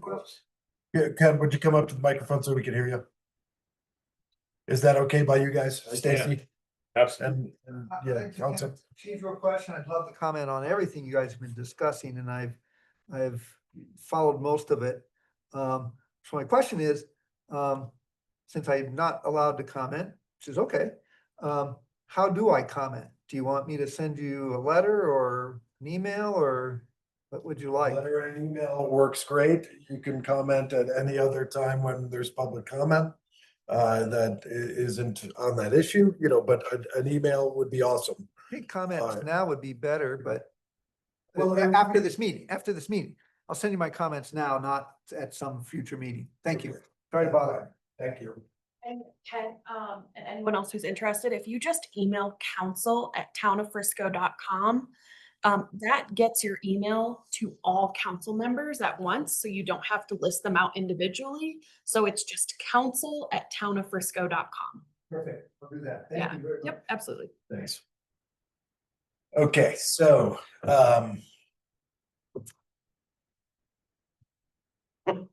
where do we want to go from here? I don't think that we have necessarily. Katie pulled a list of topics. Yeah. Okay. I mean. Well, you know, I mean, I want to see you, so. and so what, are we just gonna start going over the other topics and trying to hit each one? Which Can we, Let me ask you. based off cancel of some of this them out? issue. You know, you got employment location requirement. Can we get rid of that one? Can we get location of ownership of the property? Can we talk about that one quick? Those have nothing to do with the AMI or the percentage. Right to inspect. Can we? Do you want us to do a little analysis on a compromised position? That would be very helpful. I would think if we're talking about potentially changing percentages, we absolutely need that. We can't even remotely make that decision without having some data behind that. Is that something you'd be open to though? I'm open to it for sure. I'm open to it. You know, I mean, if that actually ends up, you know, equaling out the equity between the incoming buyers and the outgoing sellers. Because this is the thing. This is the whole crux of the biscuit, as I asked at the beginning of one of those meetings. Are we looking to keep this cheap for perpetuity for the incoming people? Or are we looking to create mobility for anybody in these units, right? And we all know where we're standing here with that. But these next issues will entirely change, I feel like, based off of the answer to this, where we're 2 and 2. I think to Dan's point, there are some issues that aren't connected to it. Right to Okay. inspect. Yeah. Can we give it, do we have the right to inspect?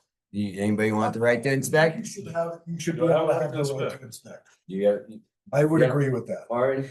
Yes. Okay, there's one. That was an easy one. Employment location requirement.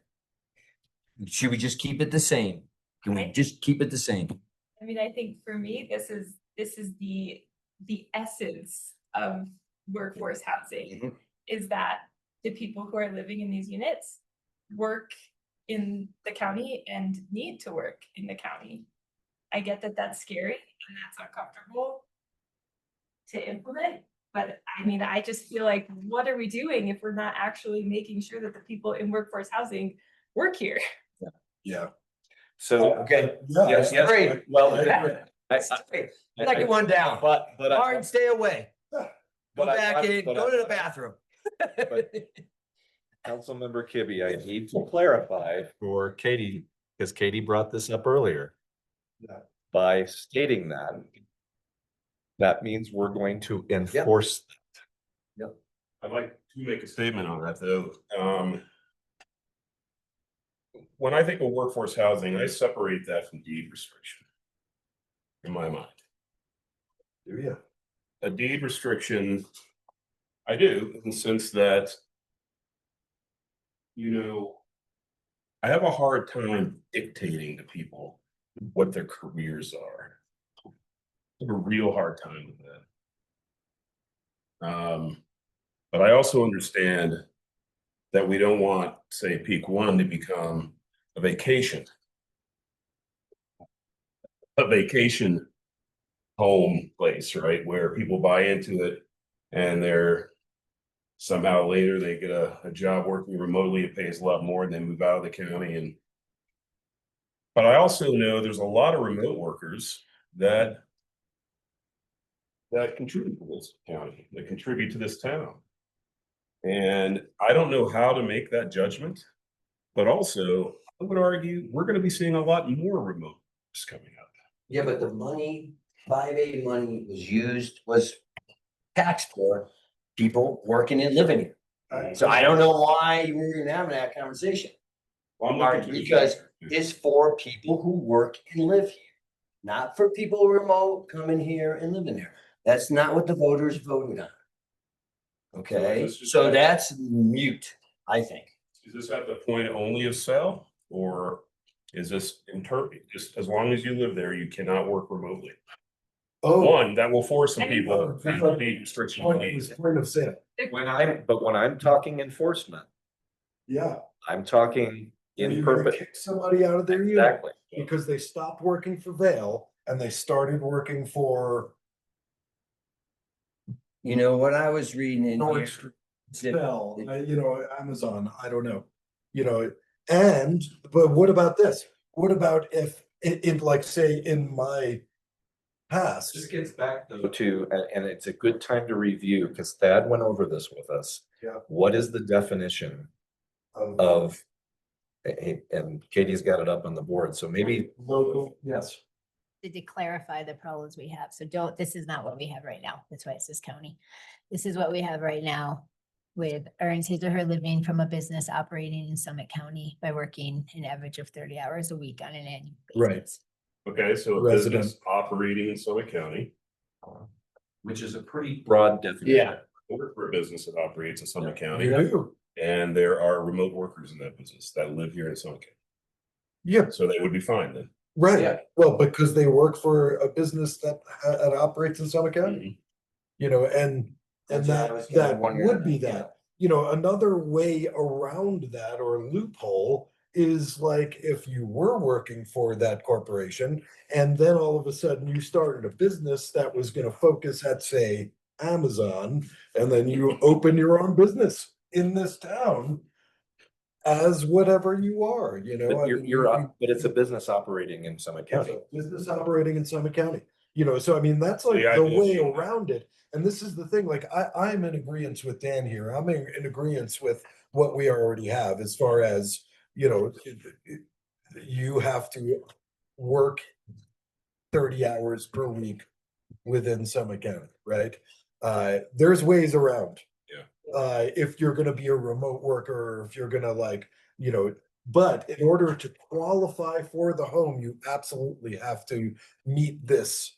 I have no problem. with that. Restriction. I'm not willing to die on that hill. Right, because then the deal is if you change your job, is this town gonna go knock on their door and say, you gotta get out? It depends on if you still meet. Katie, I don't want to get off base here. Alluded in people arguing of what is a business operating in Summit County. And so I think we have a clear line that we easily see. Thad helped us with a really good example of you start as a clerk at Walmart and then you work your way up and now you're working remotely, but you're working for Walmart and Walmart is in Frisco. So you are serving a business. And I think doesn't matter that you grew in the company and you now are remote, you're working for a business that's in Frisco. And Thad told us per our definition legally that person qualifies. Yeah. What we run into is a lot of people who work for themselves these days and their home is their business, or they get a business license and then their neighbors constantly complain to us that we approve them because we let them get a business license to be a contractor. And all the neighbors say, they don't work here. They're not a contractor. They just gave you a business license and $100 or whatever the cost is. So our question is also fine tuning those hard to place people, occupations. Well, yeah, And that's why we brought up suggestions, which don't have to be taken, but there's certain towns or the county has ideas for how you could self-employment, how you could prove that you are, just to help staff understand. It's. You know, if you're gonna set up a shell corporation, you know, to skirt this rule, well, then, yeah, I think we should be enforcing that anyway, right? Town occasionally. Hey, we do. Mayor Pro and that, what's that? Oh, that was Thad? Yeah. Thad, are you weighing in? If I may, Yeah, Thad, please, please do. only to make the question even more difficult and complex, right? This example that Katie has put up right now that makes reference to the requires their physical presence within the boundaries of Summit County. I would pose to you a significant difference between that definition and the one that we operate under right now, which is a business operating in Summit County, might be illustrated by someone who works for Google remotely. Google certainly is a business operating in Summit County. They sell ad time to any number of businesses in Summit County. They This is do it every single day. And it may well be that a remote worker does that job, has Frisco as part of its region, right? And sells ads on behalf of Google within and around Frisco and Summit County all the time. Is that a worker you want to qualify, given that it would meet the current definition? It wouldn't likely meet the second definition of requires their physical presence in the county, right? Those workers do their work from the internet and remotely. They don't tend to go bang on doors, so far as I know. So, as I say, maybe a real life example for you to think about, because that's just one of many, right? We could talk about Amazon, right? They certainly operate within the county. They certainly have remote workers that may be focused on regional or local issues. So I think those are the kinds of things to think about as you consider the current definition and the proposal that Katie is making, or the proposed language that Katie is providing you to think about. Right, in what world, and I mean, this is gonna, I think, boil that down. In what world are we gonna send community development to somebody's house and tell them that they have to sell? Because they changed their job? If you give us a definition, Well, and you are telling us this is to what I'm enforce saying. it. Well, I think if we're setting, like to Tom's point, if we make that the rule, then the town kind of has an obligation to enforce that rule, right? Yeah, I would think. In Summit County, and I believe Breckenridge, but I'm not positive about Breck, has required people to move out when they've been in Breckenridge is- violation. Okay, thank you. So it is being done in other communities. Doesn't mean it's what you want, so we just need to. Yeah.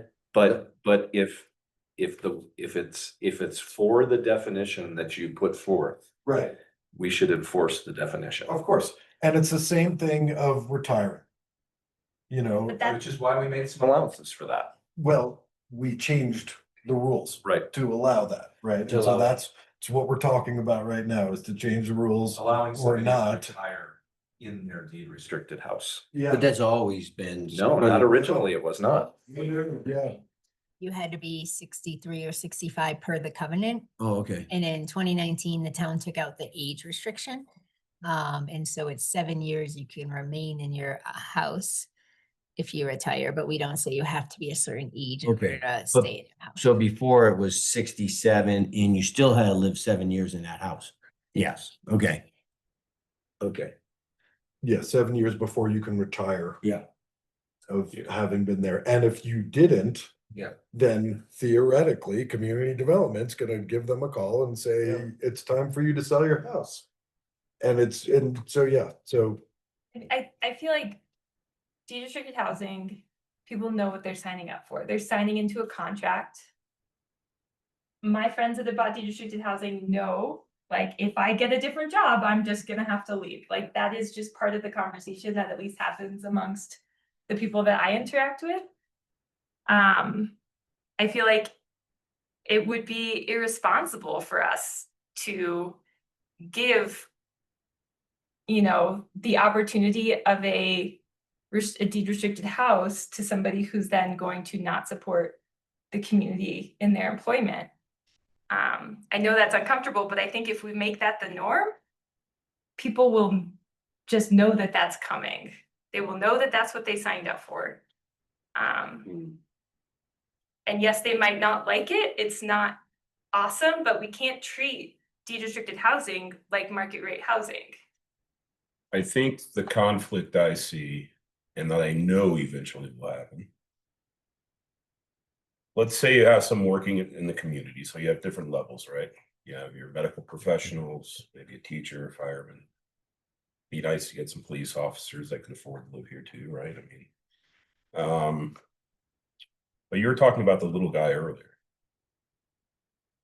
When we look at where attainable housing is right now, the little guy's best chance, if they're not an RN or a teacher or a fireman, is to probably not work for most employers in this county. Their best chance is probably not, if you want to get what we're looking at attainable housing as, that's just the reality of where our wage stagnation is now. And it's not, and there's a lot of remote work that doesn't pay either, right? But there's a lot that does. And so when we're looking at deed restriction housing, not the apartments, deed restriction housing, I get that at one time, the purpose of it was really to help subsidize the workforce that will stay here and continue to work here. I don't think that's necessarily a reality. And again, I still have an issue. Like, what I want is a good community. I want people working for our employers in this community. I want people who don't work for our employers in this community. I want good people in our community. And to tie everything to a job, there's a term that used to be used for that. It's called indentured servitude almost. And it's not truly connected to that. Obviously, we're not beating them on the head and dragging them here. But to me, the idea of, I don't think it helps the little guy, because I don't think the little guy is making enough money anyway to get into these places. That's what we're tossing around. And really, the little guy's best chance right now is maybe to remote work for a corporation that's not in here. So that's where I'm stuck in my head. I mean, I get why it's supposed to be there, but if you buy deed restricted housing, well, there you go. And you're right. If they sign the contract, they sign the contract, and we have every right to enforce it. Every right to enforce it. I'm suggesting a different contract. And I don't have all the answers on that, but that's kind of where I'm sitting. Well, this wasn't as easy an answer. But I Just gonna Except run down the list. Except if you're 3-1. Yeah, Yeah, yeah, that's I mean, true. I'm on the losing end here. So I would say on this issue, we're 3-1 I'm not. is what I would say at this point. Yeah. I mean, cause you, At 3-1, you can move on. And Martin. Hey. About like the guy that doesn't have their parents to co-sign their mortgage, Okay. not necessarily somebody who's like broke. yeah, all the time. but what Martin's talking about is hindering upward mobility from anybody. You know, if you are a barista and you're looking for the next thing, what's gonna be your next thing that's gonna Oh, support you? There's plenty up here, but Oh, I know don't- there's I don't plenty up think we here. need to keep talking about this if we've already come to a decision. Yeah. Okay, so we'll go with that. We're 3-1 on this issue. Same language as we have now. Same language as we. What's the next one? We are 6:04. We have till what time here? 7:30 is what we have on I the don't need to be schedule. anywhere tonight. Yeah. I got my I'd rather kids stay as a away single from the parent. kids. I have somewhere to be, but but okay, so I guess next issue, if we're just gonna do that. Local employment exemptions. Let me go back up to the top for the topics. I think location of ownership of other property. That's- Location of ownership of other properties. So the example, Yeah. very simple example, can someone qualify or stay in the housing if they own another house in Summit County? Or in Colorado or or in beyond. Colorado, in the United States. So on this one, is that what we're about to talk about? Yeah. Now, Go ahead, yeah. wait, I just want to clarify. On when they're purchasing it, when they're purchasing our deed restricted, that's what we're asking, not after they bought it and they bought another house somewhere else. Let Katie clarify. Well, does, If you want the same answer for both, Or you want to. or do you want a different answer? doesn't that get into if you got in with the right qualifications, Mhm. and then you had an opportunity to buy into something else, and then we're gonna go knock on their door and say you have to. No, move that's out. that's what we're gonna talk about. Yeah. The first thing was they Qualify. trying to qualify for a house owning other land. Okay, if that's the first part of that, That, we can start with there. we did have the two different.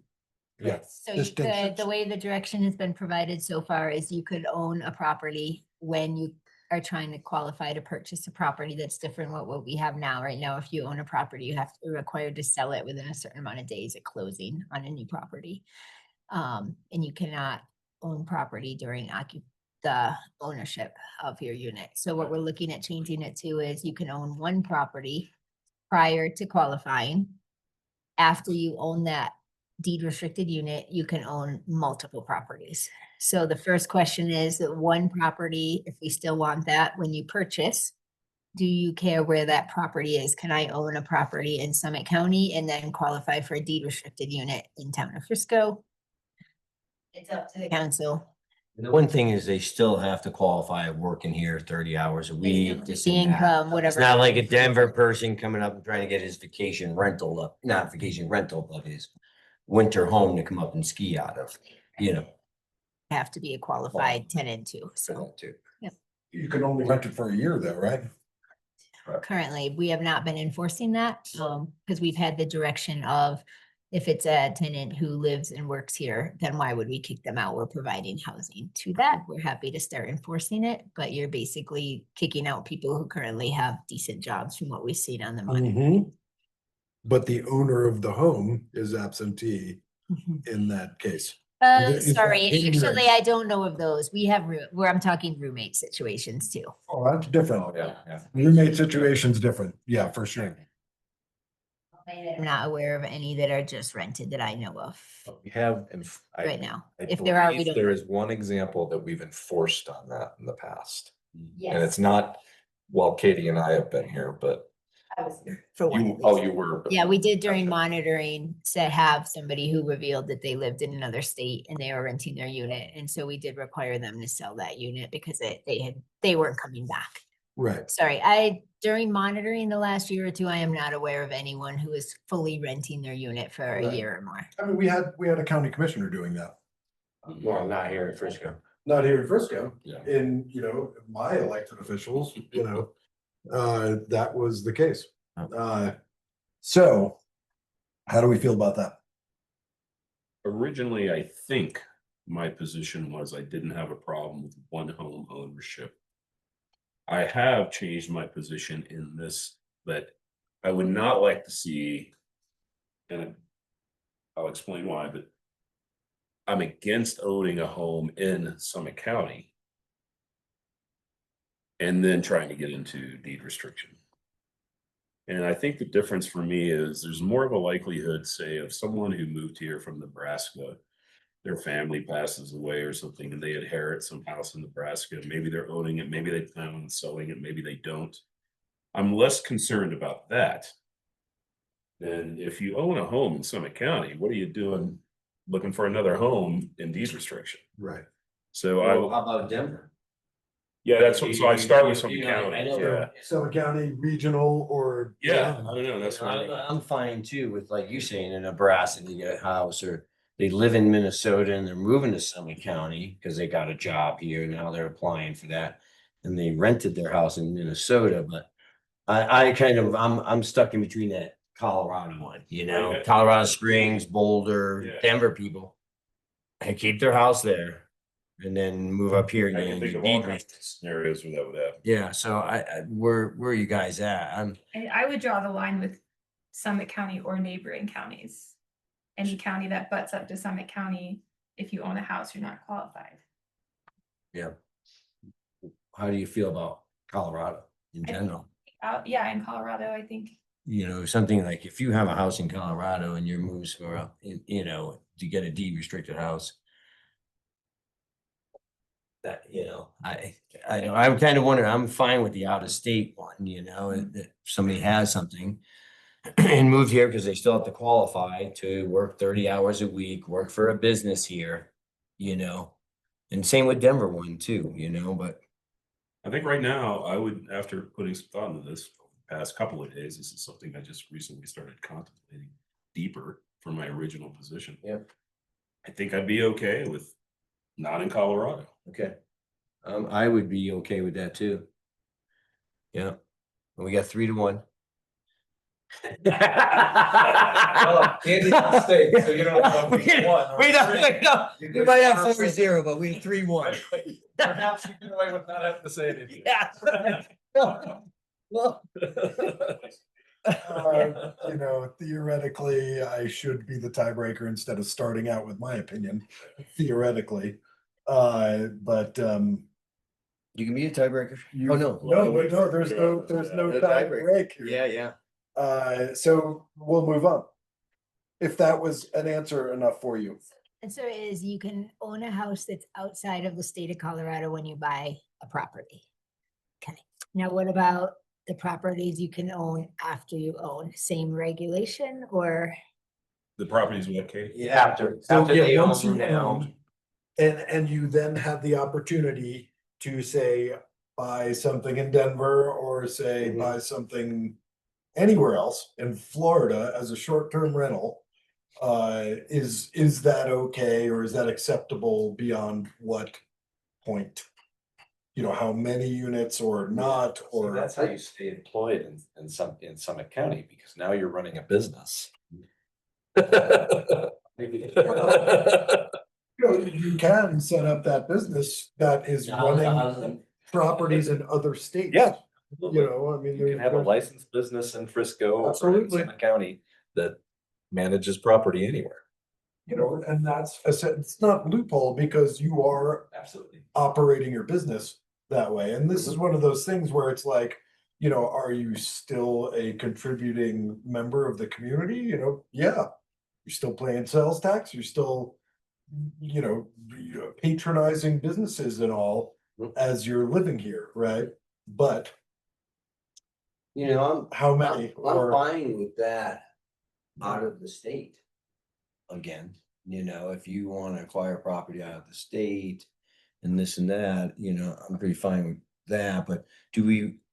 I know. what if, like, just an example, right? So, Yeah. so say, I mean, here you are, you're in your unit, you had the opportunity to buy a piece of property in Hartsel for $40,000. Mhm.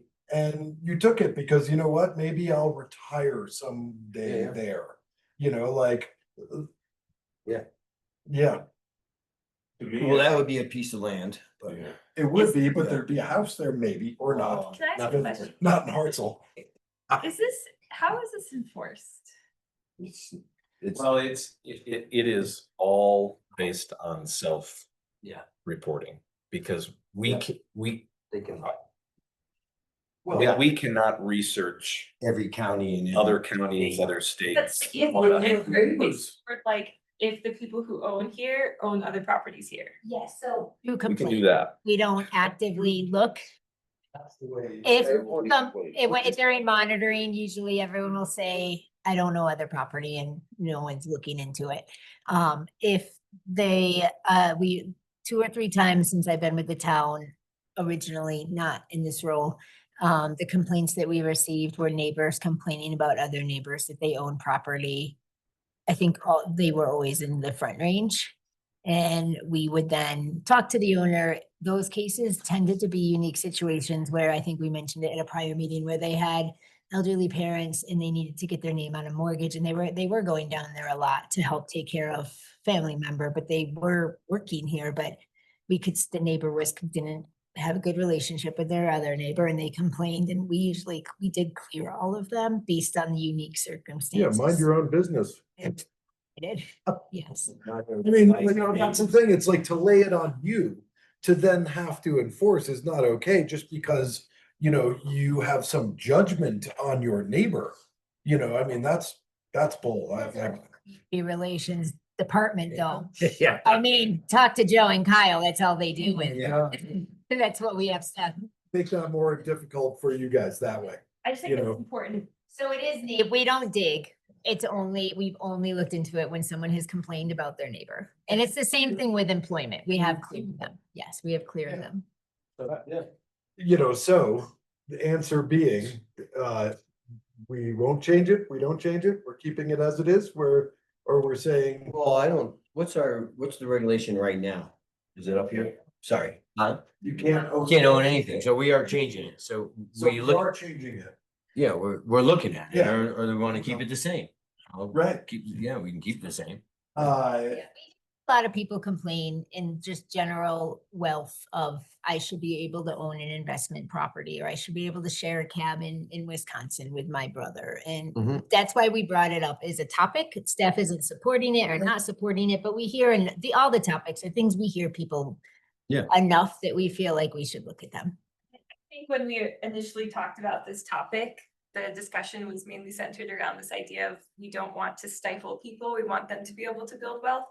And so I am much more open to the idea of at least one, possibly unlimited, depending on how we price capital improvements and the pricing structure.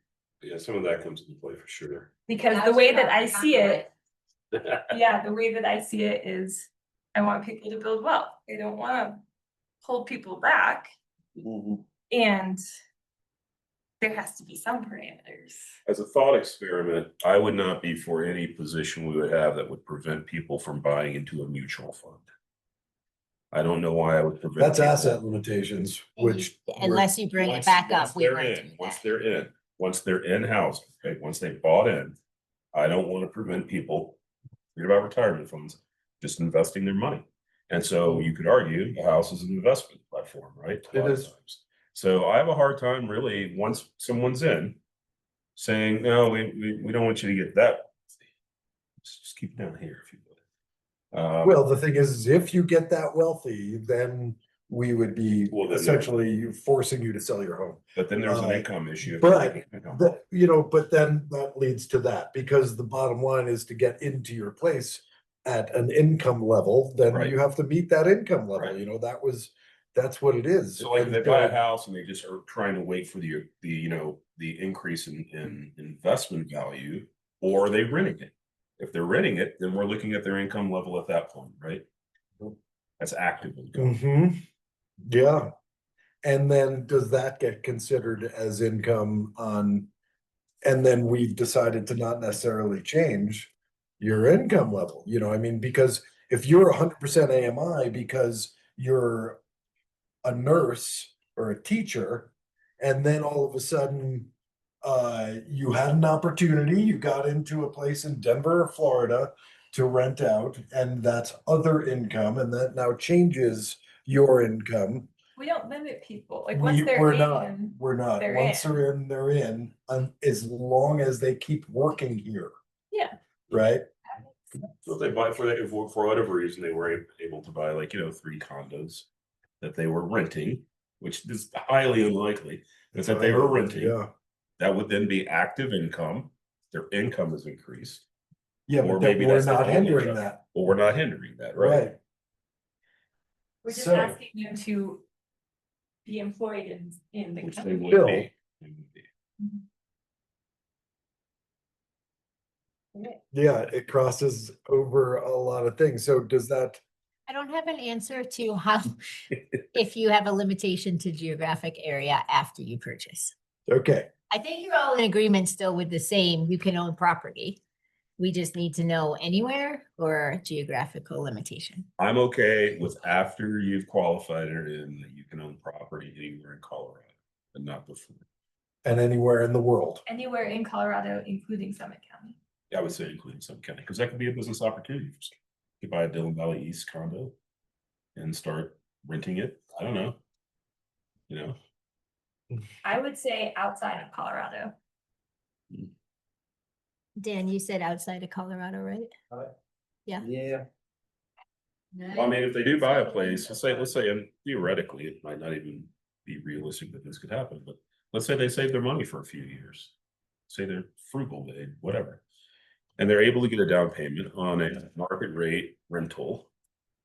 Well, then they would have a local license, business license, if they're doing everything on the up and up. You don't And have that to have a also, business license to be an Airbnb, I'm provider. just saying that and that could also be an opportunity for another local to rent from a local. I don't see the difference once you're in, I just don't see the difference in the geographical border as an investment. The same way I wouldn't say you cannot invest in a mutual fund that has any businesses or stock in the state of Colorado. To me, an investment vehicle is an investment vehicle. But are we wanting people living in de-restricted housing to invest in the limited amount of housing in our community? Like, we're spending so much money on these, housing projects. Yeah. Why would we be encouraging the people that we're already subsidizing to live in de-restricted housing to then also short-term rent? Yeah, I see what you're saying. I would actually say, I was thinking more long-term renting. But if you're buying a house these days, Yeah. the long-term rent is, I look at that it's an investment. too, and Some since we're like not doing asset testing or any asset thing, they can just come in here, get their place, and then go looking for buying another place right away. They certainly could. The That's system. gonna be That's gamed. the other side of that situation. That system could So- definitely be gamed, That's, but and you're not gonna stop everything. We're not here to stop everything. I'm not, It's- it's- yeah, you know, I'm But- okay if we want, I'm okay going either way on that. I mean, I just think philosophically, what are we asking? here? We're asking people to be limited to an investment path Mhm. because they're living in housing. To be clear, that's what we're asking. Whether you could say a mutual fund, you could say a classic car, whatever appreciates in value, or could be, an Uber car or whatever. An investment is an investment, and a home would be an investment, usually. But housing is a commodity here. housing Sure. is a commodity, so say, There's mutual funds. You put your commodity into those mutual funds and you get your commodity out. I would say even one person that presented or spoke tonight has the opportunity to inherit something in Dillon that wouldn't be short-term rented necessarily. It would probably be long-term rented. Maybe eventually they would like to move out and move into that place, but really can't afford to maintain it and all without renting it out, would that be unacceptable? Under what we're talking about. So basically, if your parents left you something and you couldn't afford it in the first place, you gotta sell it anyway, right? Or sell your place and go move into that and deal with it, right? And live in a market value unit then that way. I mean, that's an incredible opportunity. That is, and not many people have that, I don't have that opportunity, but I see where, you guys are at. I think we're 3-0 on that one. I'm okay. I'm willing to, not that it matters, I'm willing to jump in for the record for a full majority vote. So we're, There you go. sorry, it's outside of Colorado? Outside of Colorado is what it sounds like. This is just a draft. I'm sure I read it correctly, so at least of what direction I was. So in May. Okay. Then onward. We're ticking off some things. You sure are. And I gotta go to the bathroom. Right to. Well, the next one, go on. What's the next one? Cool. One thing that I wanted to change my stance on is income buffer. I think especially if we do a lottery, it would make sense to do that 20% right off the bat. You want to move on to that And one? that's coming from the experience that our qualifier has been having. And experience, we've been reading about the experiences around the county over the last year, income buffers have been very helpful in getting places occupied. I can't remember where I originally stood, but I've been thinking about the same thing, Robin, and I actually, because I am a fan of the lottery. And you know, that is my position right now. Like anything, it could be compromised and changed, maybe. But I think definitely the income buffer kind of goes hand in hand with it. And I didn't really consider how much it would go hand in hand. So I thought a little deeper about it. Same, What's that?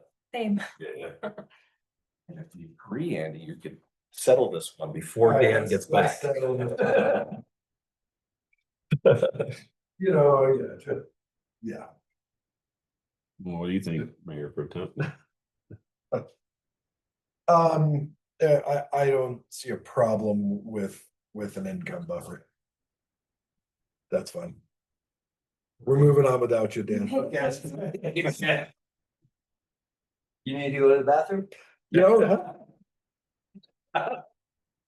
That's when you go back, that's when you go back to resale. Only kidding, I love you, man. Just decided to add 20% to income buffer automatically. Yeah, I think I was that last time. Yeah. Qualifying capital, well, we didn't, we're waiting to see what. But now, is that the 30 days, you know, what did they decide? No, on? they said immediate. Immediate. Okay. The only thing left on this list is the capital improvements, which are tied to relooking at an analysis of different percentages. Yeah. And I can bring any other topics back if you want, but I think you're pretty much okay with what we ran through. With the percentages, I would like to see like very small incremental changes. Just. Cause I feel like 3.5 and 4 are gonna be like kind of scary. Okay, so is a quarter okay? Yeah. What about if I say like 3.25 through, what do you want me to go for? Quarter increments to 4? To 1, yeah, to 1%. So that would be 4. To 4. More than 4, or are you gonna want 4 at another meeting and I should just do 4.5 now? No. Maybe just. I mean, I really. More so that we can see. Yeah, I mean, I would think if we saw 4, we wouldn't be like, oh, well, we can bump it up way more than that, you know, like, that's just not gonna happen. We'll do 3.25, 3.5, 3.75, and 4, and get you those in the next one. Okay.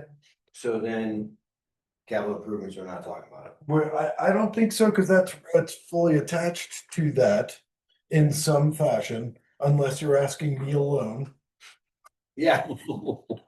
right? Well, you know. Which is, no, we're not, you know, and I mean, this is like, if we want to talk about that now, you know, we can, but You have to go to bathroom. yes. You know, if the 3 of you want to add something when. No. Well, I really want to see that data first before I enter even then people play it again. Does this chart format, knowing you can't read it on a screen, but when it's in front of you on your own computer, does that work Yeah. for you? Mine. Yeah, if you're just adding your 4% column or you're each, yeah, you're. On this, you see the last sale date, last sale price, purchase price plus 3%, and then you'll have new columns for purchase price. Yeah. Yeah, it works with me. And then I think just so that maybe we can make a decision next time, it could be helpful to have like a list of what a 10% cap on capital improvements would look like, what a 20% would look like. That's on here now. Okay. So I'll keep that, and this one only did 10, 30, and 50. You want me to go? Well, I don't really need to do 100 because you can just double Yeah, I Right. think that is fine. Because we had it, space, so that's for me. For space. unless you want me to do like 24 by 36 size papers for you. Just so I'm clear though, Yeah. you're still good with the 5-year going to a 10-year Yes. depreciation schedule, and the schedule itself, I don't think there was any debate on really. That wasn't changing too much. The only thing was, depending on the caps, was like a garage was a major addition. It gets added to the value. Well, but then It's the cap issue, right? then it's the cap issue, but also, you know, the potentials, which is not allowed right now, and I think we've said it is allowed and whatnot, is ADUs. Is not allowed through the design guidelines of the HOA. Right. So is that not even up for discussion? It's not our discussion, it's Because the HOA's it's discussion. That's interesting. You know, so like if you, have ADUs. they cannot have ADUs It's in HOA. Peak One in particular. I don't know about other deed restricted units around, but Most of our other, most in buildings. in Yeah. are in condo type buildings that it's unrealistic. Yeah. So I don't know how to then. Yeah, I think it would really be a benefit if they could add an ADU, which would change the value, the intrinsic value of their unit because they had an ADU, but we need ADUs. If you're thinking of the Peak One neighborhood, there's a, Accessory dwelling unit for anybody who's not necessarily, yeah, okay, great. in the Peak One neighborhood, there's a lot of practicality of why that exists within their design guidelines. Some of it having to do with parking, some of it having to do with space, Yeah. all those types of things. And I totally get it. Right, and anybody who's built a garage was not allowed to add water Into their design. according to the, yeah, so Now, I don't also, see how we can change that now. In the original agreement with the town, water taps were provided as part of the subsidy.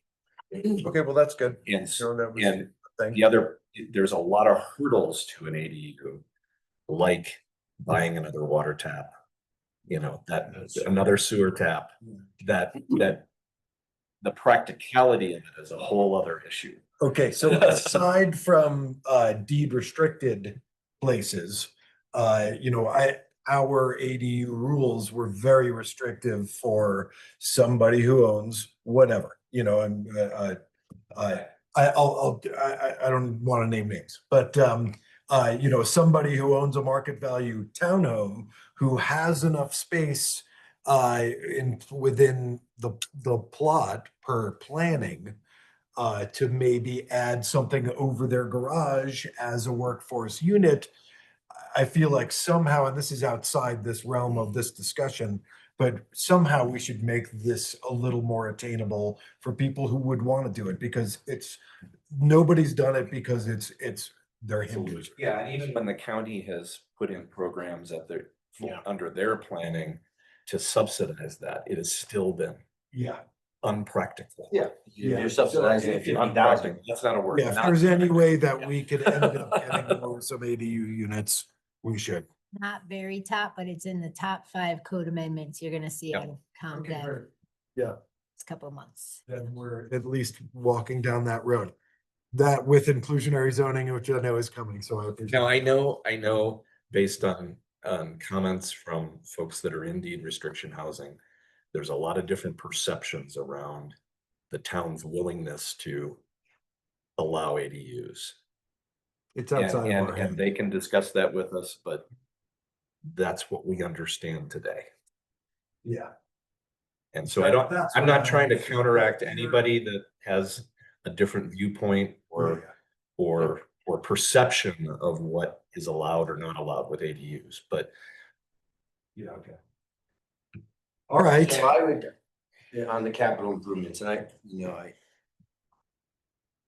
as we all hear about furnaces in the Peak One neighborhood, and all my friends that own them, is, a lot of those are $20,000 to $30,000 to have somebody come in and do it. Well, they hit their cap, and on the lower end units, they hit their cap with that one thing. That's You true. know, that is that's the, absolutely. so Which is part of the problem with the AMI tape. And that's yeah. oh boy. So, Bring it back. so that's the tough thing. I don't want, like it, being cut at, what is it, the 10%, They bought it for 320, they have 32,000, the mortgage, the furnace cost them 30. And now there's no roof, there's no paint, there's no, so I'm looking at not unlimited, but I would look at, we need to up it a little bit. In the overall scheme of things, the depreciation schedule and how people invest in their homes, barring the things that have to be done, like a furnace and water heater,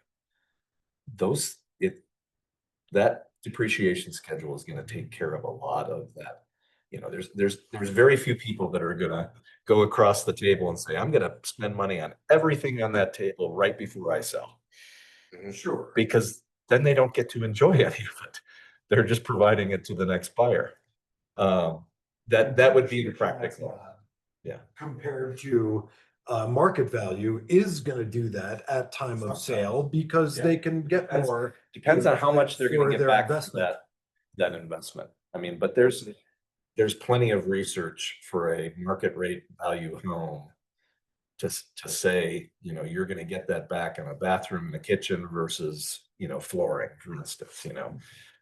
Yeah, or a boiler, you know, I mean, and that's where I mean, people expect a boiler. people do expect a boiler. People expect a roof, you know, but this is also where then are we hindering them from even being able to then repaint?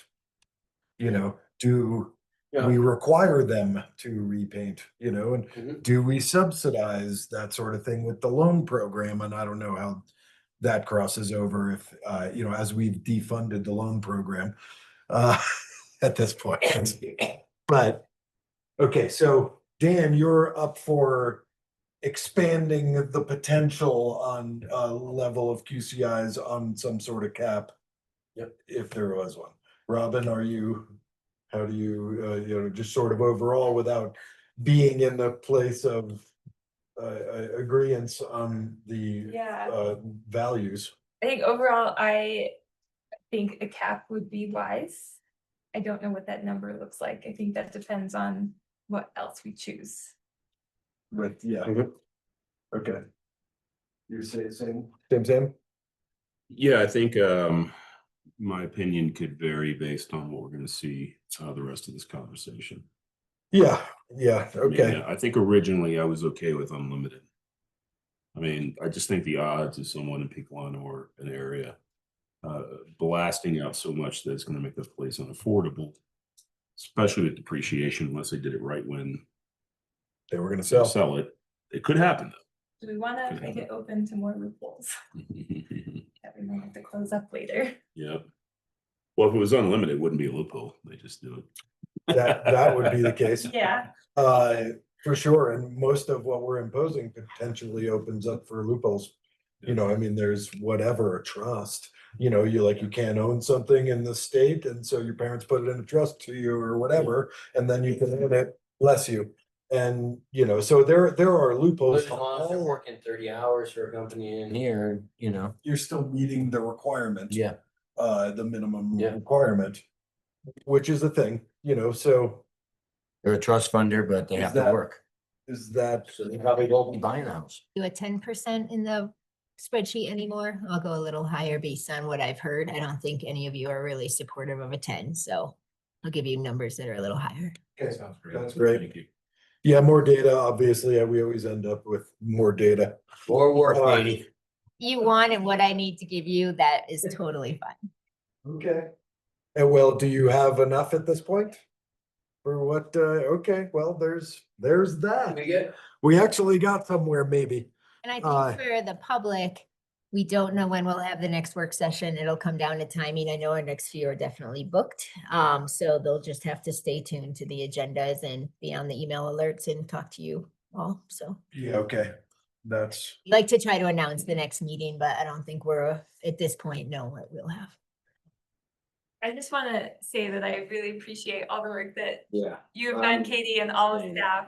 Just, I know this has been a super long process and is well appreciated. Honestly, we haven't had to do a whole lot lately. You kind of see the same presentation for 4 months.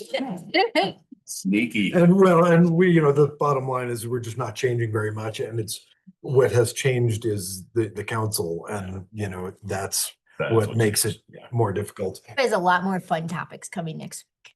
Oh, excellent. Don't worry. We got other things we're bringing forward that are fun. This makes water rates. So fun. Want to acknowledge all of the public engagement in this, and as like controversial as it is, I personally really appreciate it. So I hope people, Is it controversial? Yeah. I hope people can continue to speak up about what they want to see. Absolutely. It's critical. Yeah, it's critical. I absolutely appreciate everyone who showed up as well. I wish people showed up more Agreed. often. And I would say tonight, there were a number of people who could not make it because they had to work their other jobs. You know, it's partially why I tell you that Noah left, because he had to go to his next job. And, you know, so that is a thing and was a thing, and we got some letters, and some people just couldn't even show up because they went from one to the next. And, you know, we sprung this on them, and so. You know, I'd like to go to a lot of these dinner parties too, but they all seem to fall on my work days. So all of these things are. What dinner parties are these, Dan? I missed the NHP one. Oh, I okay. missed, the Fraser council people that came in, missed that one. Everything seems to be like Wednesday, Thursday, Friday. Well, Thursday, no, this Friday. is I wouldn't take it personally. Yeah. lived experience. of Wonder why locals it's in Summit happening. County Yeah, is that, you know, it's difficult to make things like this work, Balance. you know, and, Well, just like Congressman Goose was here today. I knew you guys couldn't make it. You all were working. Yeah, I was working. Yeah, it's true. that's the case. Okay, well, with that, I would look for someone. Yeah, to Mr. make Mayor a Pro movement Tem, I make a adjourn. motion to adjourn tonight's work session. You don't have to. It's just a work session. Oh, okay. I retract. We might as well. That was a long time ago. Okay, well, then we will call this meeting adjourned. And thank you, everybody who was involved and showed up. Greatly appreciated. Thank you, Mr. Mayor. Okay. Ah. That was fun.